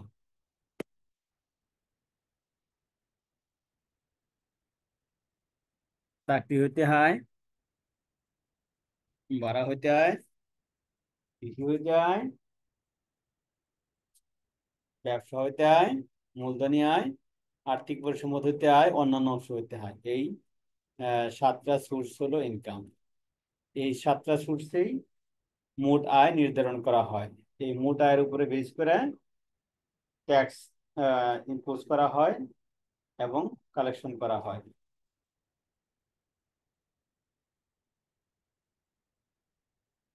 আয়ের একত্রীকরণ, আয় একত্রীকরণ। একত্রীকরণ মানে হলো আয় কার কারটা কার কার সাথে যুক্ত হবে, যোগ করতে হবে, সেটা হলো আয়ের একত্রীকরণ। এই আইনের ভিন্নরূপ কিছু না থাকিলে নিম্নবর্ণিত আয় সমূহ কোন ব্যক্তির মোট আয়ের অন্তর্ভুক্ত হইবে। উক্ত ব্যক্তি কোন ফার্মের অংশীদার বা কোন ব্যক্তি সংঘের সদস্য হইলে উক্ত ফার্ম বা ব্যক্তি সংঘের আয়ের অংশ। যদি কোনো ব্যক্তি কোন ফার্মের সদস্য হয় কিংবা কোনো ব্যক্তি সংঘের সদস্য হয়, ওই ফার্ম বা ব্যক্তি সংঘ থেকে যে আয়টা আসবে সেটা তার মোট আয়ের সাথে যুক্ত হবে। উক্ত ব্যক্তির স্বামী বা স্ত্রী অপ্রাপ্ত বয়স্ক সন্তানের আয় যদি থাকে, যদি উক্ত ব্যক্তির স্বামী বা স্ত্রী বা অপ্রাপ্ত বয়স্ক সন্তানের আয় যদি থাকে, উক্ত স্বামী বা স্ত্রী বা অপ্রাপ্ত বয়স্ক সন্তান তাহার উপর নির্ভরশীল, যদি নির্ভরশীল হয়, ডিপেন্ডেন্ট, তাহলে হবে। ডিপেন্ডেন্ট না হলে হবে না। এরূপ আয়ের উপর উক্ত ব্যক্তির যুক্তিসঙ্গত নিয়ন্ত্রণ থাকে। যদি যুক্তিসঙ্গত নিয়ন্ত্রণ থাকে তাহলে হবে। তিনি এরূপ একত্রীকরণের ইচ্ছা পোষণ করেন তাহলে হবে। তবে শর্ত থাকে যে উক্ত স্বামী বা স্ত্রী বা অপ্রাপ্তবয়স্ক সন্তানের পৃথক কর নির্ধারণ করা হইলে এই বিধান প্রযোজ্য হইবে না। যদি সেপারেট টিন থাকে এবং সেপারেট ট্যাক্স নির্ধারণ করা হয় তাহলে ওটা একত্রীকরণ করা হবে না। তাহলে আমরা দেখলাম যদি কেউ আয় একত্রীকরণ করতে চায়, কনসোলিডেট করতে চায় বা অ্যাড আপ করতে চায়, তাহলে তার কন্ডিশন হলো যদি সে কোনো পার্টনারশিপ ফার্ম কিংবা কোনো অ্যাসোসিয়েশন অফ পার্সন ব্যক্তি সংঘের সদস্য হয়, তাহলে ওখান থেকে যে ইনকামটা আসবে সেটা সে তার মোট আয়ের সাথে যোগ করতে পারবে। আর একটা হলো যদি কোনো ব্যক্তির স্বামী, স্ত্রী অথবা নাবালক সন্তান থাকে, যারা হলো উক্ত স্বামী বা স্ত্রী অথবা নাবালক সন্তান ওই করদাতার উপরে ডিপেন্ডেন্ট হয়, নির্ভরশীল।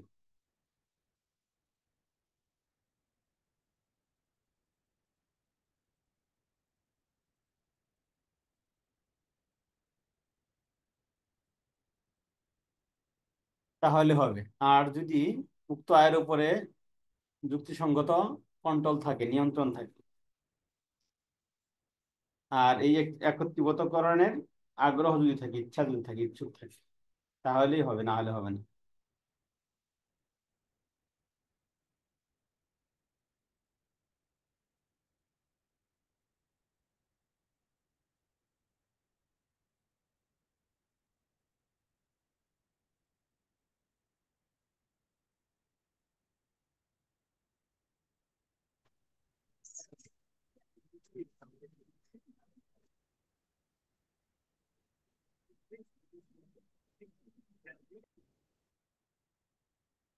তবে যদি উক্ত স্বামী, স্ত্রী অথবা নাবালক সন্তানের আলাদা কর নির্ধারণ হয়, টিন থাকে, তাহলে সে আলাদা ট্যাক্স দিবে, একত্রীকরণের দরকার নেই।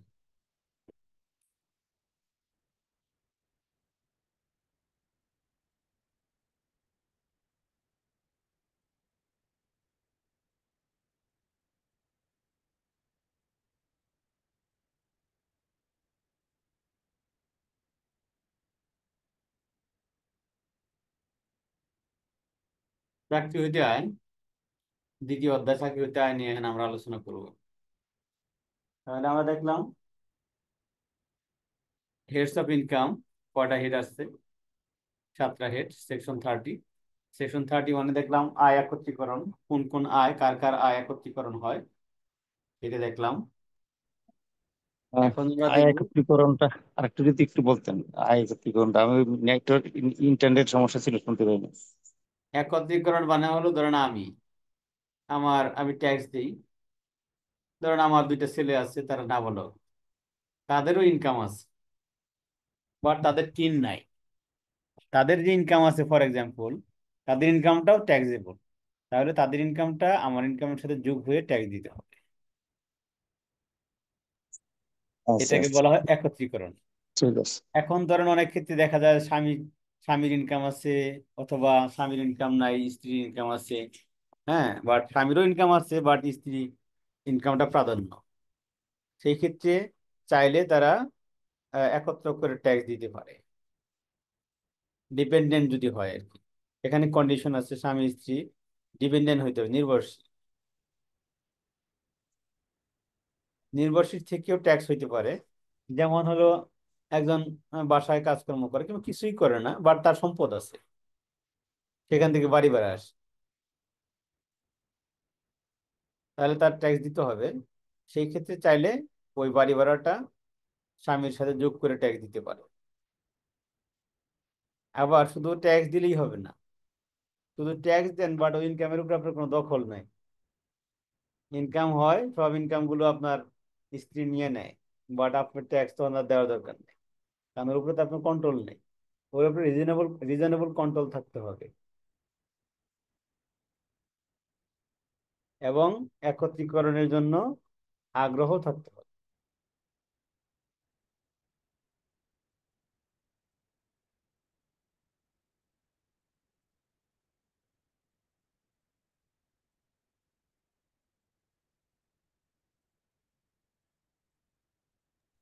এখন নির্ভরশীল যদি আমার কোনো ব্লাড রিলেটেড কিছু না হয়, কিন্তু তার নামে আলাদা কোনো টিন নাই, কিন্তু তার আলাদা বিভিন্ন রকম ইনকাম সোর্স আছে, কিন্তু আমার আয়ের উপর নির্ভর করে সে চলে, একটা এখন এক্সাম্পল দেন, সেক্ষেত্রে তার আয়টা আমি দেখাতে পারবো নাকি?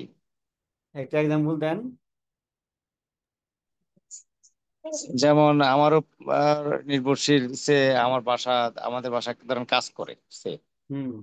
এখন সে আমার আয়ের উপর ভিত্তি করে তার জীবনযাপন, কিন্তু দেখা যায় তার তার নিজস্ব কিছু ইনকাম আছে, নিজস্ব কৃষি ব্যবস্থাপনা আছে, সেখান থেকে তার কিছু আয় আসে, এটা কিংবা আপনার বাসায় যে এমন কাজ কোনো। করে, সে আপনার উপর নির্ভরশীল কিভাবে হইলো? সে তো বেতন পায়। জি। তার বেতন আছে, তার তো বেতন আছে। হ্যাঁ, বেতন আছে, বেতন হ্যাঁ, সে আছে। নির্ভরশীল কেমন হইলো? সে তো আপনার উপর নির্ভরশীল না, সে আলাদা সত্তা, সে আপনার উপর নির্ভরশীল না, আপনার অধীনে সে। সে কাজ করে তাই খাওয়ান, বেতন দেন, কাজ না করলে দিবেন?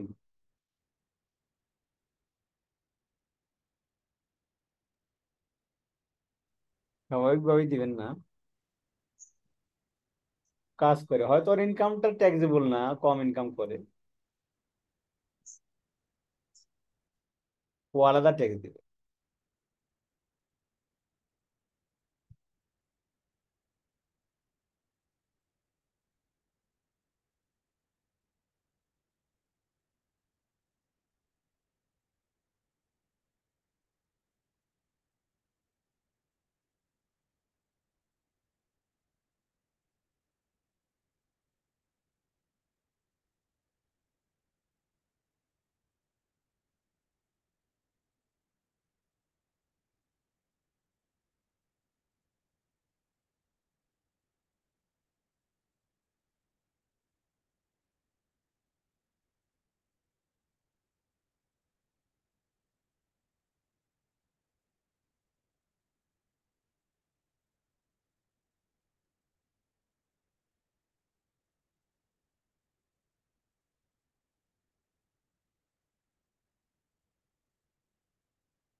চাকরি হইতে আয় কাকে বলে সেটা আমরা দেখবো সেকশন 32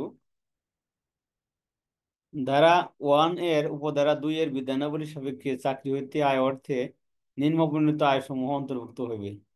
চাকরি হতে প্রাপ্ত বা প্রাপ্য যে কোনো প্রকার আর্থিক প্রাপ্তি, বেতন ও সুবিধা, যে কোনো প্রকার আর্থিক প্রাপ্তি, বেতন এবং সুবিধা, কর্মচারীর শেয়ার স্কিম হইতে অর্জিত আয়, কর অনারোপিত বকেয়া বেতন, কর অনারোপিত বকেয়া বেতন, অতীত ভবিষ্যৎ কোনো নিয়োগকর্তা হইতে প্রাপ্ত যে কোনো অঙ্ক বা সুবিধা।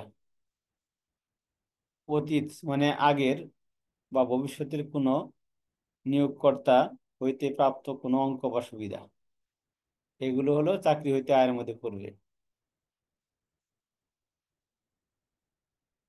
নিম্নবর্ণিত প্রাপ্তিসমূহ চাকরি হইতে আয়ের অন্তর্ভুক্ত হইবে না।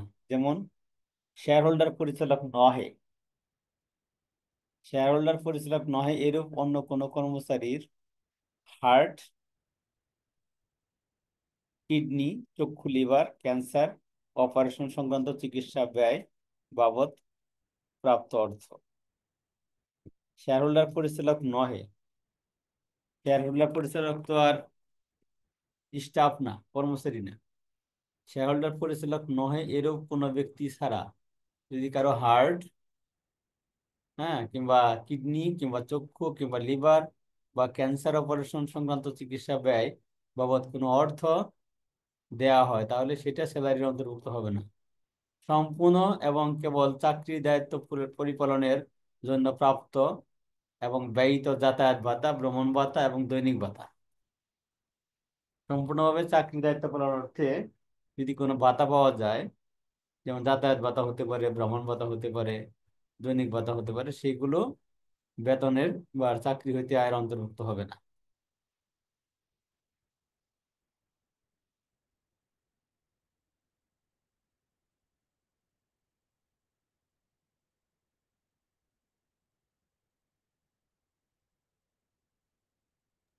এটা কি সরকারি বেসরকারি সব চাকরিজীবীদের কথা বলা হচ্ছে?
এইটা একটু খেয়াল রাখতে হবে।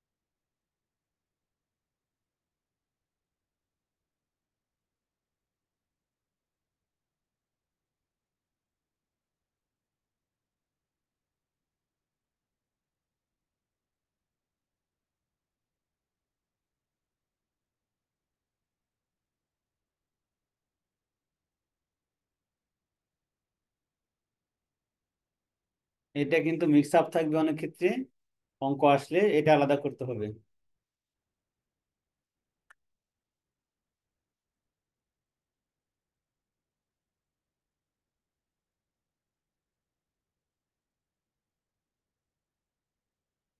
বেতন বলতে এখানে কি বোঝানো হয়েছে? এই যে বেতন, চাকরি হতে আয় তো মেনলি বেতন। বেতন বলতে কি বোঝানো হয়েছে সেখানে এটা উল্লেখ করছে। এই আইনে বেতন বলতে অর্থ কোন কর্মচারী কর্তৃক চাকরি হইতে প্রাপ্ত যে কোনো প্রকৃতির অঙ্ক নিম্নবর্ণিত বিষয়ে ইহার অন্তর্ভুক্ত হইবে। নিম্নবর্ণিত বিষয় ইহার অন্তর্ভুক্ত হইবে যথা যে কোনো বেতন, মজুরি বা পারিশ্রমিক, যে কোনো ভাতা, ছুটি ভাতা, ছুটি নগদায়ন, বোনাস, ফি, কমিশন, ওভারটাইম, আনুতোষিক, পারকুইজিট যেটাকে বলি আমরা, আনুতোষিক, অ্যানুইটি, পেনশন এবং ইহার সম্পূরক। পেনশন ছাড়া যদি অন্য কিছু থাকে সেটাও হবে, এর অন্তর্ভুক্ত হবে। পারকুইজিট বেতন বা মজুরির পরিবর্তে প্রাপ্ত অন্য কোনো বেতন বা মজুরির অতিরিক্ত।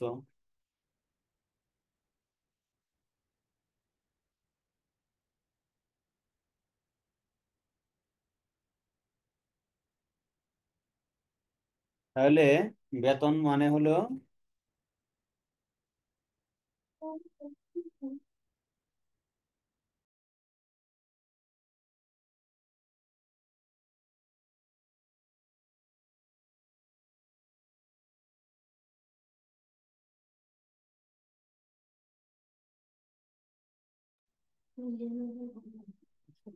তাহলে বেতন মানে হলো যে কোনো প্রকার প্রকৃতির অঙ্ক, যেটা হলো বেতন, মজুরি, পারিশ্রমিক, ভাতা, যে কোনো ধরনের ভাতা, ছুটির ভাতা, বোনাস, ছুটি নগদায়ন, বোনাস, ফি, কমিশন, ওভারটাইম, অগ্রিম বেতন, আনুতোষিক, অ্যানুইটি, পেনশন বা ইহাদের সম্পূরক, পারকুইজিট বেতন বা মজুরি পরিবর্তে প্রাপ্ত অন্য কোনো মজুরি বা অতিরিক্ত প্রাপ্তি।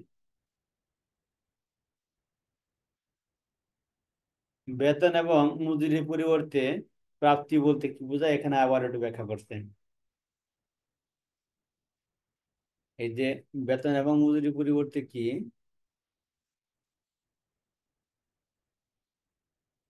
এটার আবার একটু ব্যাখ্যা আছে। এগুলো আগে সংজ্ঞায় লেখা ছিল আর কি, সংজ্ঞার মধ্যে ছিল, সেকশন 2 এ আলোচনা ছিল।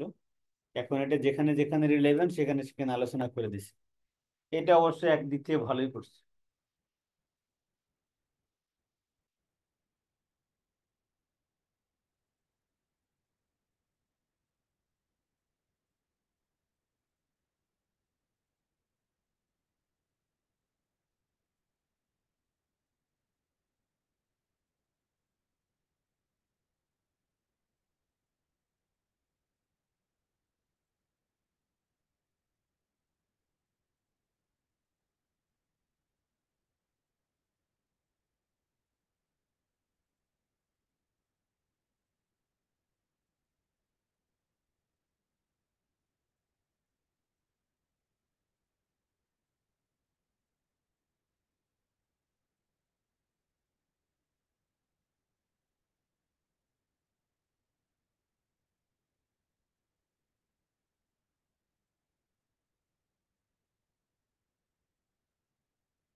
বেতন বা মজুরির পরিবর্তে প্রাপ্তি বা বেতন বা মজুরির অতিরিক্ত প্রাপ্তি অর্থে অন্তর্গত চাকরির অবসানের কারণে প্রাপ্ত যে কোনো প্রকার ক্ষতিপূরণ উহা যে নামই অভিহিত করা হোক না কেন।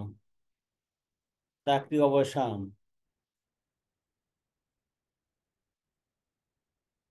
করার কারণে প্রাপ্ত যে কোনো প্রকার ক্ষতিপূরণ।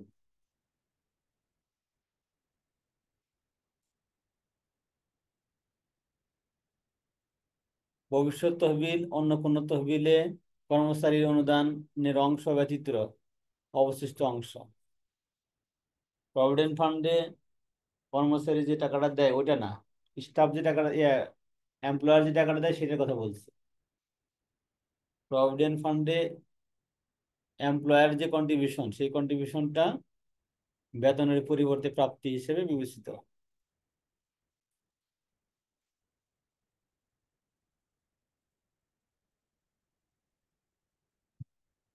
চাকরির চুক্তির শর্তাবলী পরিবর্তনের ফলে প্রাপ্ত অঙ্ক বা সুবিধার ন্যায্য বাজার মূল্য।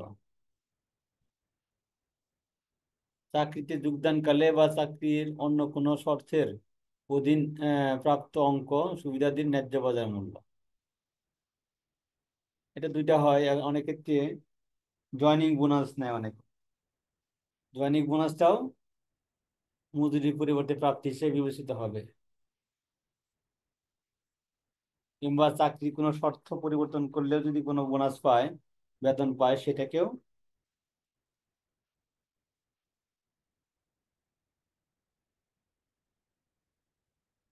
মজুরির পরিবর্তে প্রাপ্তি বা বেতন বা মজুরির অতিরিক্ত হিসেবে বিবেচিত হবে।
পারকুইজিটের সংজ্ঞাটা ভালো করে খেয়াল করতে হবে।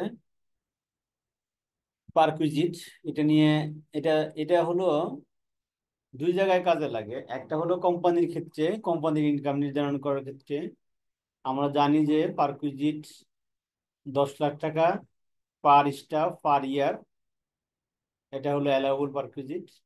যদি এর থেকে বেশি হয়, পার স্টাফ পার ইয়ার 10 লাখ টাকার বেশি যদি কেউ পেমেন্ট করে কোনো স্টাফকে, তাহলে ওটা হলো অতিরিক্ত হিসেবে ধরা হয়, এবং ওই অতিরিক্ত অংশটুকু উক্ত কোম্পানির ইনকামের সাথে যোগ করতে হবে। তাহলে আমরা এই পর্যায়ে বুঝলাম হলো, এই যে পারকুইজিট আমরা পড়তেছি, পারকুইজিটটা হলো ইম্প্যাক্ট আছে। পারকুইজিট ইম্প্যাক্টটা হলো কোম্পানির tax calculation, business income calculation করার ক্ষেত্রে ইম্প্যাক্ট আছে। বিজনেস ইনকামের ক্ষেত্রে এই পারকুইজিটটাকে একটা লিমিট ধরে দেওয়া আছে।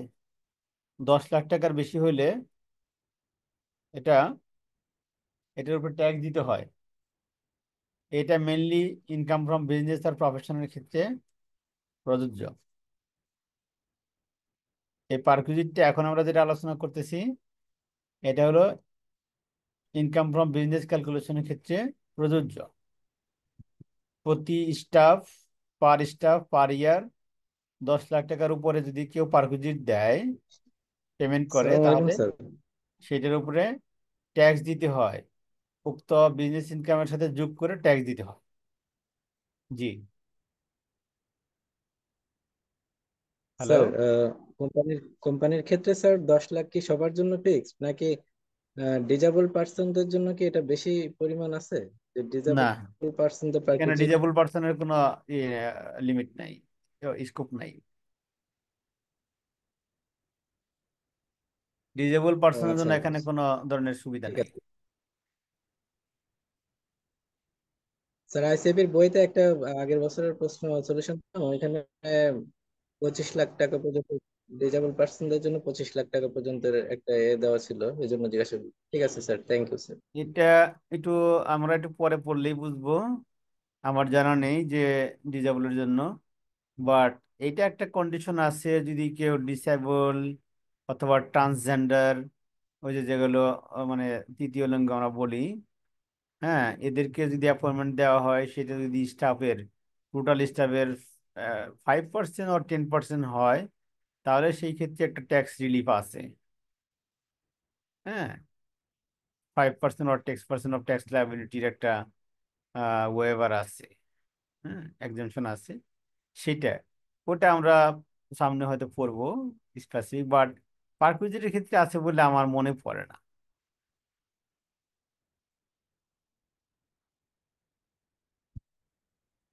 ঠিক আছে, তাহলে এই যে পারকুইজিট, জি স্যার, পারকুইজিট ঠিক আছে, কাকে থ্যাংক বলে? You sir.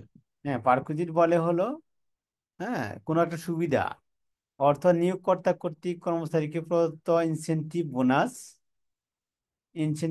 সহ যে কোনো প্রকারের পরিশোধ বা সুবিধা, তবে নিম্নবর্ণিত পরিশোধ সমূহ ইহার অন্তর্ভুক্ত হইবে না।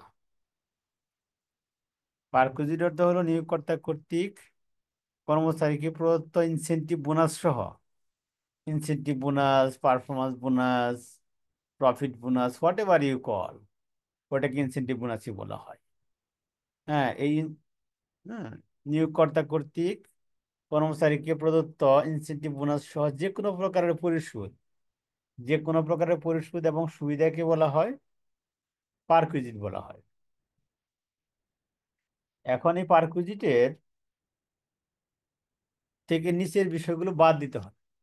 নিচের বিষয়গুলো পারকুইজিটের আদায় করবে না। কি কি? মূল বেতন, বকেয়া বেতন, অগ্রিম বেতন, উৎসব ভাতা, ছুটি নগদায়ন এবং ওভারটাইম, এটা পারকুইজিটের মধ্যে পড়বে না।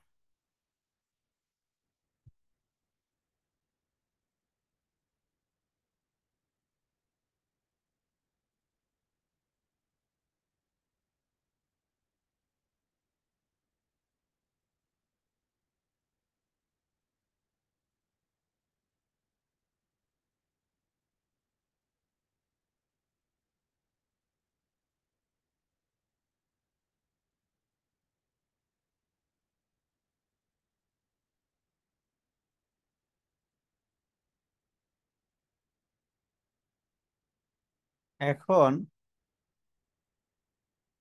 এটা তো হলো ফাইন্যান্সিয়াল, কিছু আছে নন ফাইন্যান্সিয়াল বেনিফিট থাকে, যেটা হলো পরে পায়, ইমিডিয়েটলি পায় না। সেগুলো কি? যেমন হলো শিক্ষিত ভবিষ্যৎ তহবিল, অনুমোদিত পেনশন তহবিল, অনুমোদিত আনুতোষিক, অনুমোদিত বার্ধক্য তহবিলের চাঁদা, এইগুলোও পারকুইজিটের বাইরে থাকবে।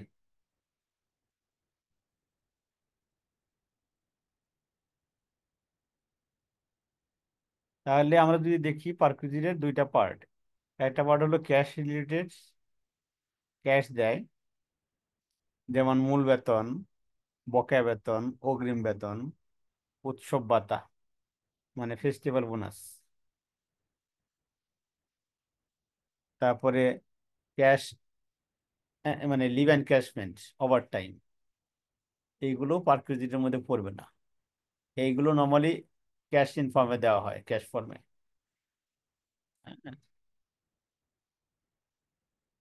আর যেটা ক্যাশ ফর্মে দেওয়া হয় না, পরে দেওয়া হবে, যেমন recognise contribution to recognise provident fund, এটা তো এখনই দেওয়া হবে না, পরে দেওয়া হবে, contribution to recognise provident fund.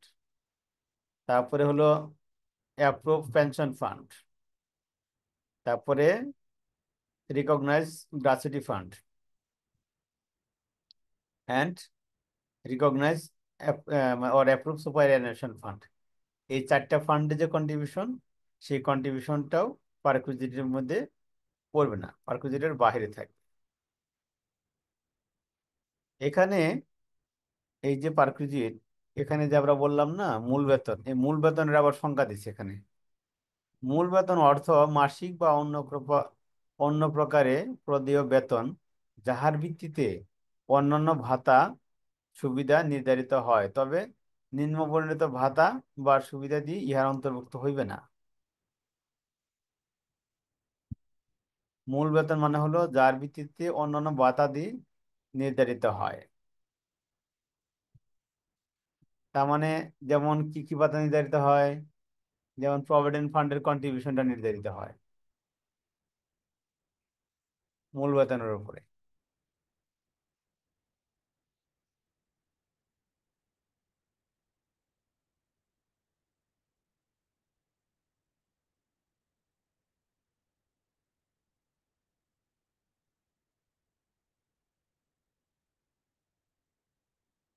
তারপরে বাড়ি ভাড়া নির্ধারিত হয়।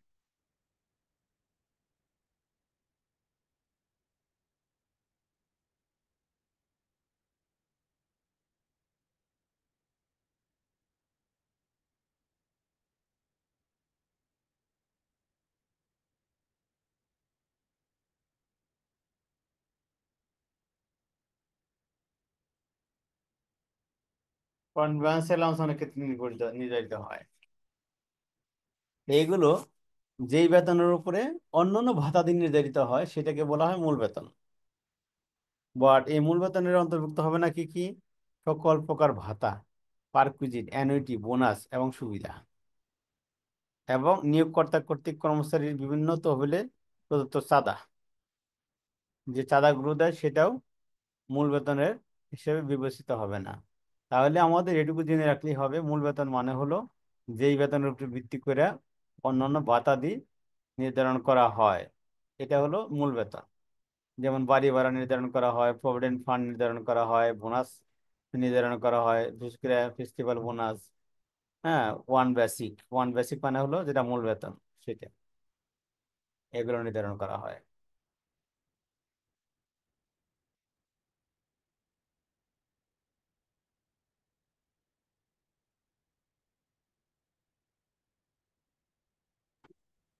আচ্ছা স্যার, ইন্ডিভিজুয়াল ইনকামের যদি মানে ফরেন রেমিটেন্স আসে, ওটার উপরে কি কোনো ট্যাক্স এক্সেম্পটেড নাকি ট্যাক্স অ্যাজ কোনটা কোনটা? যেমন যেমন একজন ইন্ডিভিজুয়ালের তো স্যালারি ইনকাম থাকতে পারে, এগ্রিকালচার ইনকাম থাকতে পারে, আবার সে যদি এখনকার সময় যেমন ফ্রিল্যান্সিং করে মানুষ না, হুম ফ্রিল্যান্সিং কিছু টাকা আসলো, মনে করেন যে 5 লাখ টাকা, না সে 5 লাখ টাকার কাজ করলো ফ্রিল্যান্সিং এ, তো ওই 5 লাখ টাকার রেমিটেন্স বাংলাদেশে আসলো, হুম সেক্ষেত্রেও কি ওই 5 লাখ টাকা কি আপনার এক্সেম্পটেড হবে, ওই ট্যাক্স, জিরো ট্যাক্স হবে নাকি অ্যাজ ইউজুয়াল যে ইনকাম আসে ওটার উপরে ট্যাক্স হবে স্ল্যাবে? এটা এক্সামটেড হবে। এটা এক্সেম্পটেড কেন হবে স্যার? এটা কোন ইয়েতে ধারাতে? হ্যাঁ, এক্সামটেড হলো ইনকাম, এটা হলো বিদেশে আর্ন করে বাংলাদেশে রেমিট করে নিয়ে আসছে। কিন্তু সে তো বাংলাদেশে বসে করছে। তা করুক, অসুবিধা নেই। ইনকাম তাহলে earn in income earn abroad and remitted in Bangladesh. তাহলে এটা পুরাটাই এক্সেম্পটেড হবে। হ্যাঁ, আর যদি সে অর্ধেক আনে অর্ধেক রেখে দেয়, তাহলে যেটুকু অর্ধেকের আনবে সেটুকু এক্সামটেড, যেটুকু আনবে না সেটুকুর উপর ট্যাক্স দিতে হবে তাকে। আচ্ছা আচ্ছা আচ্ছা। স্যার এটা তো এক্সেমটেড হবে, এর সাথে আরো 2.5% ইনসেন্টিভ দিবে, মানে আরো বেশি দিবে। হ্যাঁ, আরো বেশি দিবে, আরো বেশি দিবে। হ্যাঁ আরো বেশি ইনসেনটিভ দিবে। তো আছে, ওই যে এটা ক্যাশ ইনসেনটিভ, সাবসিডি দেওয়া হয়। জি স্যার, আচ্ছা, বাইরে ওটা কি থেকে যদি কেউ 2.5%? রেমিটেন্স, দেশে রেমিটেন্স নিয়ে আসে, তাহলে ওই যে টাকাটা সাপোজ $100 নিয়ে আসলো, তখন সে বাংলাদেশি টাকা হচ্ছে মানে 2.5% ওটার উপর বেশি পাবে আর কি। ও তার মানে 2.5% ইনসেন্টিভ পাবে, তাই তো? জি জি। আচ্ছা আচ্ছা, ঠিক আছে, থ্যাংক ইউ। তাহলে এটা কি কি হবে, অ্যাকাউন্টিংটা কি হবে ওই পুরো ইয়ার থেকে ট্যাক্স ক্রেডিট পাবে ওই 2.5?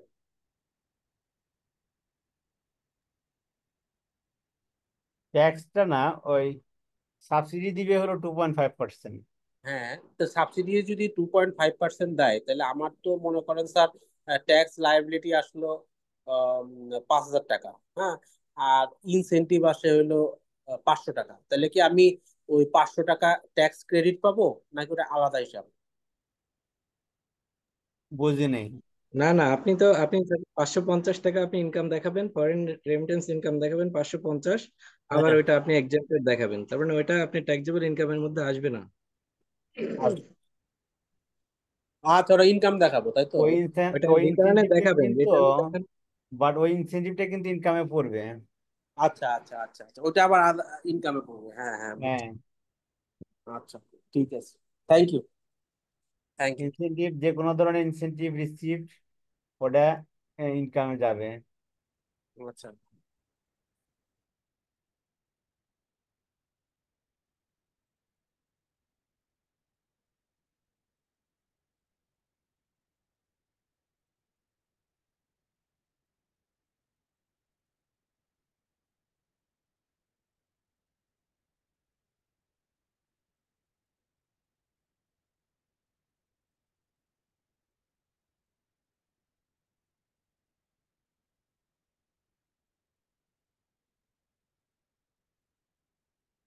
নিয়োগকর্তার সংজ্ঞাটা কি? নিয়োগকর্তা অর্থ যিনি নিয়োগ দান করিয়া থাকেন এবং বেতন ভাতাদি পরিশোধ করিয়া থাকেন, এবং নিয়োগকর্তার পক্ষ হইতে উক্ত কাজ সম্পন্নকারী ব্যক্তিও নিয়োগকর্তা হিসেবে গণ্য হইবে।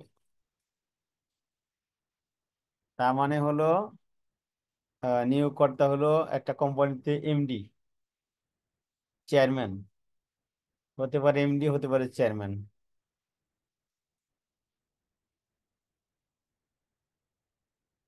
কারণ চেয়ারম্যান অথবা এমডি নিয়োগ করে থাকে, অথবা অন বিহাফ অফ অর্গানাইজেশন নিয়োগ দিয়ে থাকে।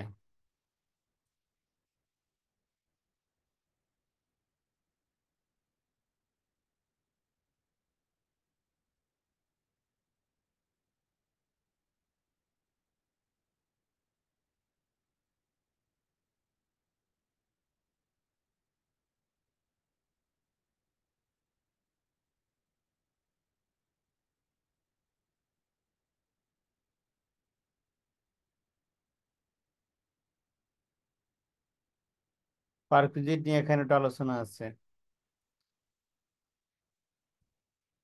পারকুজির expenses per staff per year maximum 10 lakh is allowable limit. Any amount exceeding 10 lakh taka will be added to income of the employer, and tax will be thereon at the regular tax rate of the employer under section 55. Section 55 অনুসারে পার staff per ইয়ার পারকুজিটের limit হলো 10 লাখ টাকা। এই 10 লাখ টাকার উপরে যদি যায়, তাহলে যে পরিমাণ এক্সিড করবে সেটা এমপ্লয়ারের ইনকামে যোগ হবে এবং ট্যাক্স দিতে হবে।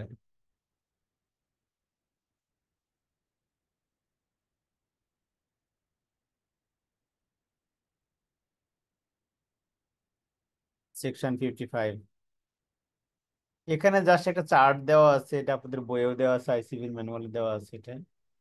হুম, তারপরে আমরা একটু দেখানোর চেষ্টা করতেছি।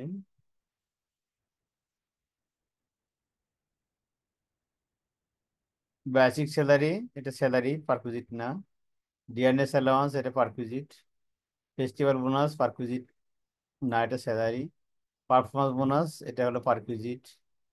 Leave encashment salary. Employers contribution to PF salary. Interest on provident fund within the prescribed limit other. Gratuity credit up to এত 2,50,00,000 other. Special allowance to meet official duties, এটা বেতন না, এটা আদার। commission perquisite, insurance premium borne by the employer perquisite, incentive bonus perquisite, house rent allowance perquisite, free accommodation perquisite, entertainment allowance perquisite, conveyance allowance cash perquisite.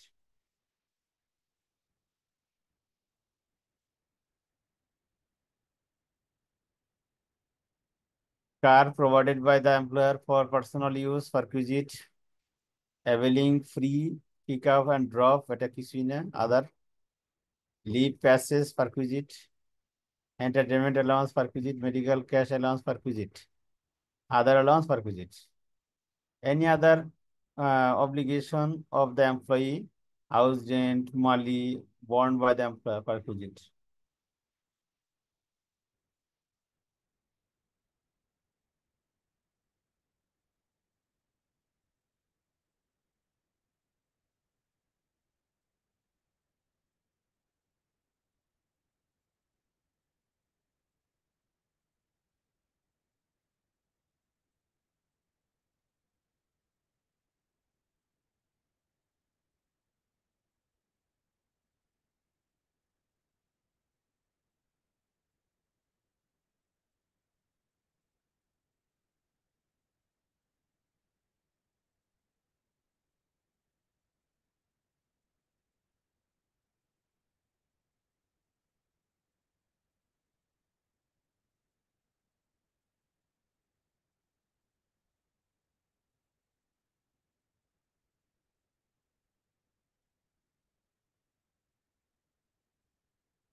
এটা একটু দেখেন আপনারা।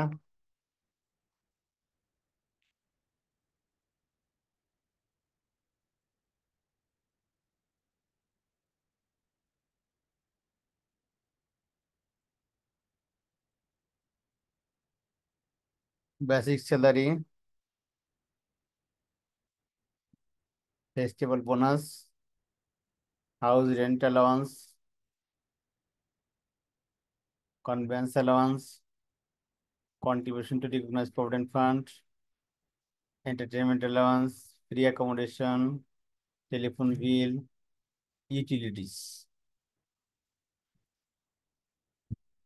হ্যাঁ, এখানে বলছে যে from the following particulars of 5 employees of a company calculate the perquisite not admissible or excess perquisite as business expenditure under section 55 গ। তাহলে আমরা যদি দেখি এখানে স্যালারি হলো 1, 2 এবং 5। 1 হলো বেসিক, 2 হলো ফেস্টিভ্যাল বোনাস, 5 হলো contribution to recognised provident fund, এটা স্যালারি। বাকি যেগুলো আছে যে পিঙ্ক কালারের, এগুলো সব হলো perquisite, house rent allowance, conveyance allowance, entertainment allowance, free accommodation, telephone bill reimbursement, utilities, all this are perquisite. আমরা যদি পারকুইজিটটা যোগ করি তাহলে দাঁড়ায় হলো 14,11,650 টাকা। আর পার স্টাফ 10 লাখ টাকা এক্সেমটেড আর ম্যাক্সিমাম লিমিট বাদ দিলে থাকে হলো 4,11,650 টাকা। এই 4,11,650 টাকা হলো এই XYZ কোম্পানির ইনকামে যোগ হবে।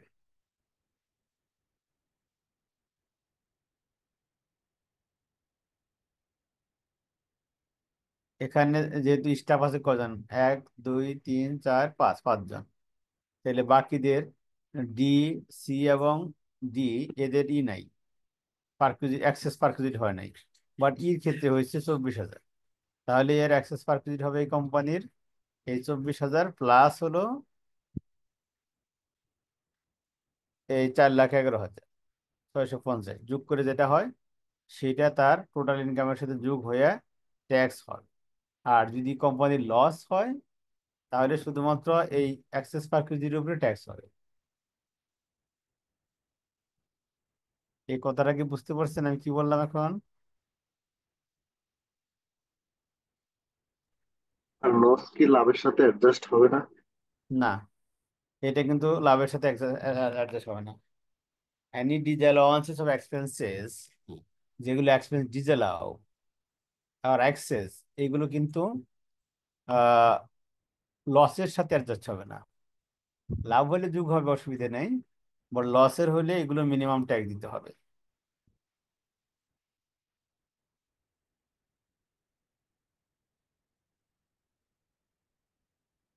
তাহলে আমরা দেখলাম যে পারকুজিট, পারকুজিট মানে হলো দুইটা অংশ ভাগ করা আছে, যেটা হলো অ্যামাউন্ট দেওয়া হয়, basic salary, festival bonus, leave encashment, advance salary, তারপর এরিয়ার স্যালারি, হ্যাঁ, leave encashment, all this are not perquisite. Provident fund, gratuity fund, superannuation fund, pension fund, এগুলোতে কন্ট্রিবিউশন পারকুজিটের মধ্যে পড়বে না। যে কোনো ধরনের পেমেন্ট উইথ ইনসেনটিভ সবগুলোই পারকুজিট, যেমন হলো বাড়ি ভাড়া, ট্রান্সপোর্টেশন অ্যালাওয়ান্স, মেডিকেল অ্যালাওয়ান্স, হ্যাঁ, তারপরে যত ধরনের থাকে আর কি, কার অ্যালাওয়ান্স অথবা কোম্পানি প্রোভাইডেড কার, এগুলো পারকুজিটের মধ্যে পড়বে। শুধুমাত্র আমরা এখন এই যে লিস্টগুলো দেখতেছি, এই যে লিস্টগুলো, এই লিস্ট বাদ দিলে বাকি সবগুলোই পারকুজিটের মধ্যে পড়বে। এই ইয়েলো মার্ক করা যে লিস্টগুলো আছে সরেয় এবং সরায়াতে, এই লিস্ট বাদ দিলে বাকি সবগুলোই পারকুজিটের মধ্যে যাবে। মূল বেতন আমরা পড়লাম, তারপরে হলো অ্যাক্সেস পারকুইজিট পড়লাম, পার স্টাফ পার ইয়ার। হ্যাঁ, একটা কোম্পানি 10 লাখ টাকার বেশি একটা স্টাফের পিছনে ব্যয় করলে যেটুকু অতিরিক্ত ব্যয় করবে সেটা ইনকামের সাথে যোগ হয়ে ট্যাক্স হবে।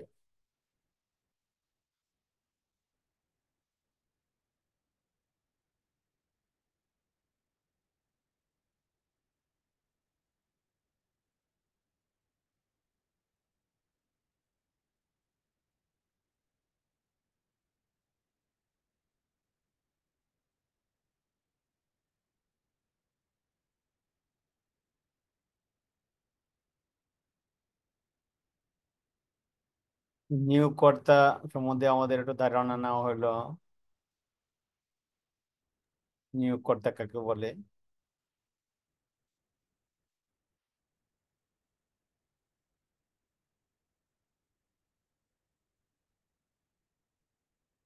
যিনি নিয়োগ দিয়ে থাকেন, বাধা দিয়ে, বেতন বাধা দিয়ে পরিশোধ করে থাকেন, অথবা কারোর পক্ষ হয়ে, কোম্পানির নিয়োগকর্তার পক্ষ হয়ে পরিশোধ করে থাকে তাকেই নিয়োগকর্তা বলা হয়।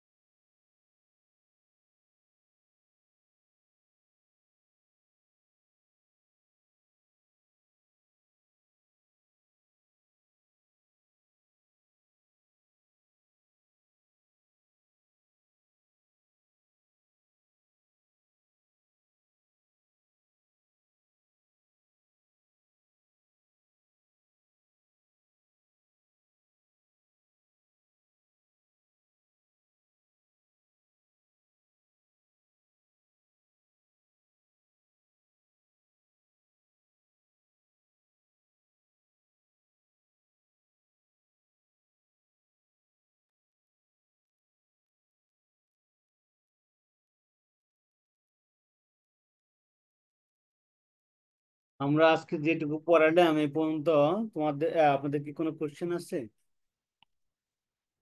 Do you have any questions so far we discussed today? যদি কোশ্চেন থাকে তাহলে আলোচনা করবো, আর আদারওয়াইজ ক্লাস ক্লোজ করে দেবো আজকের মতো।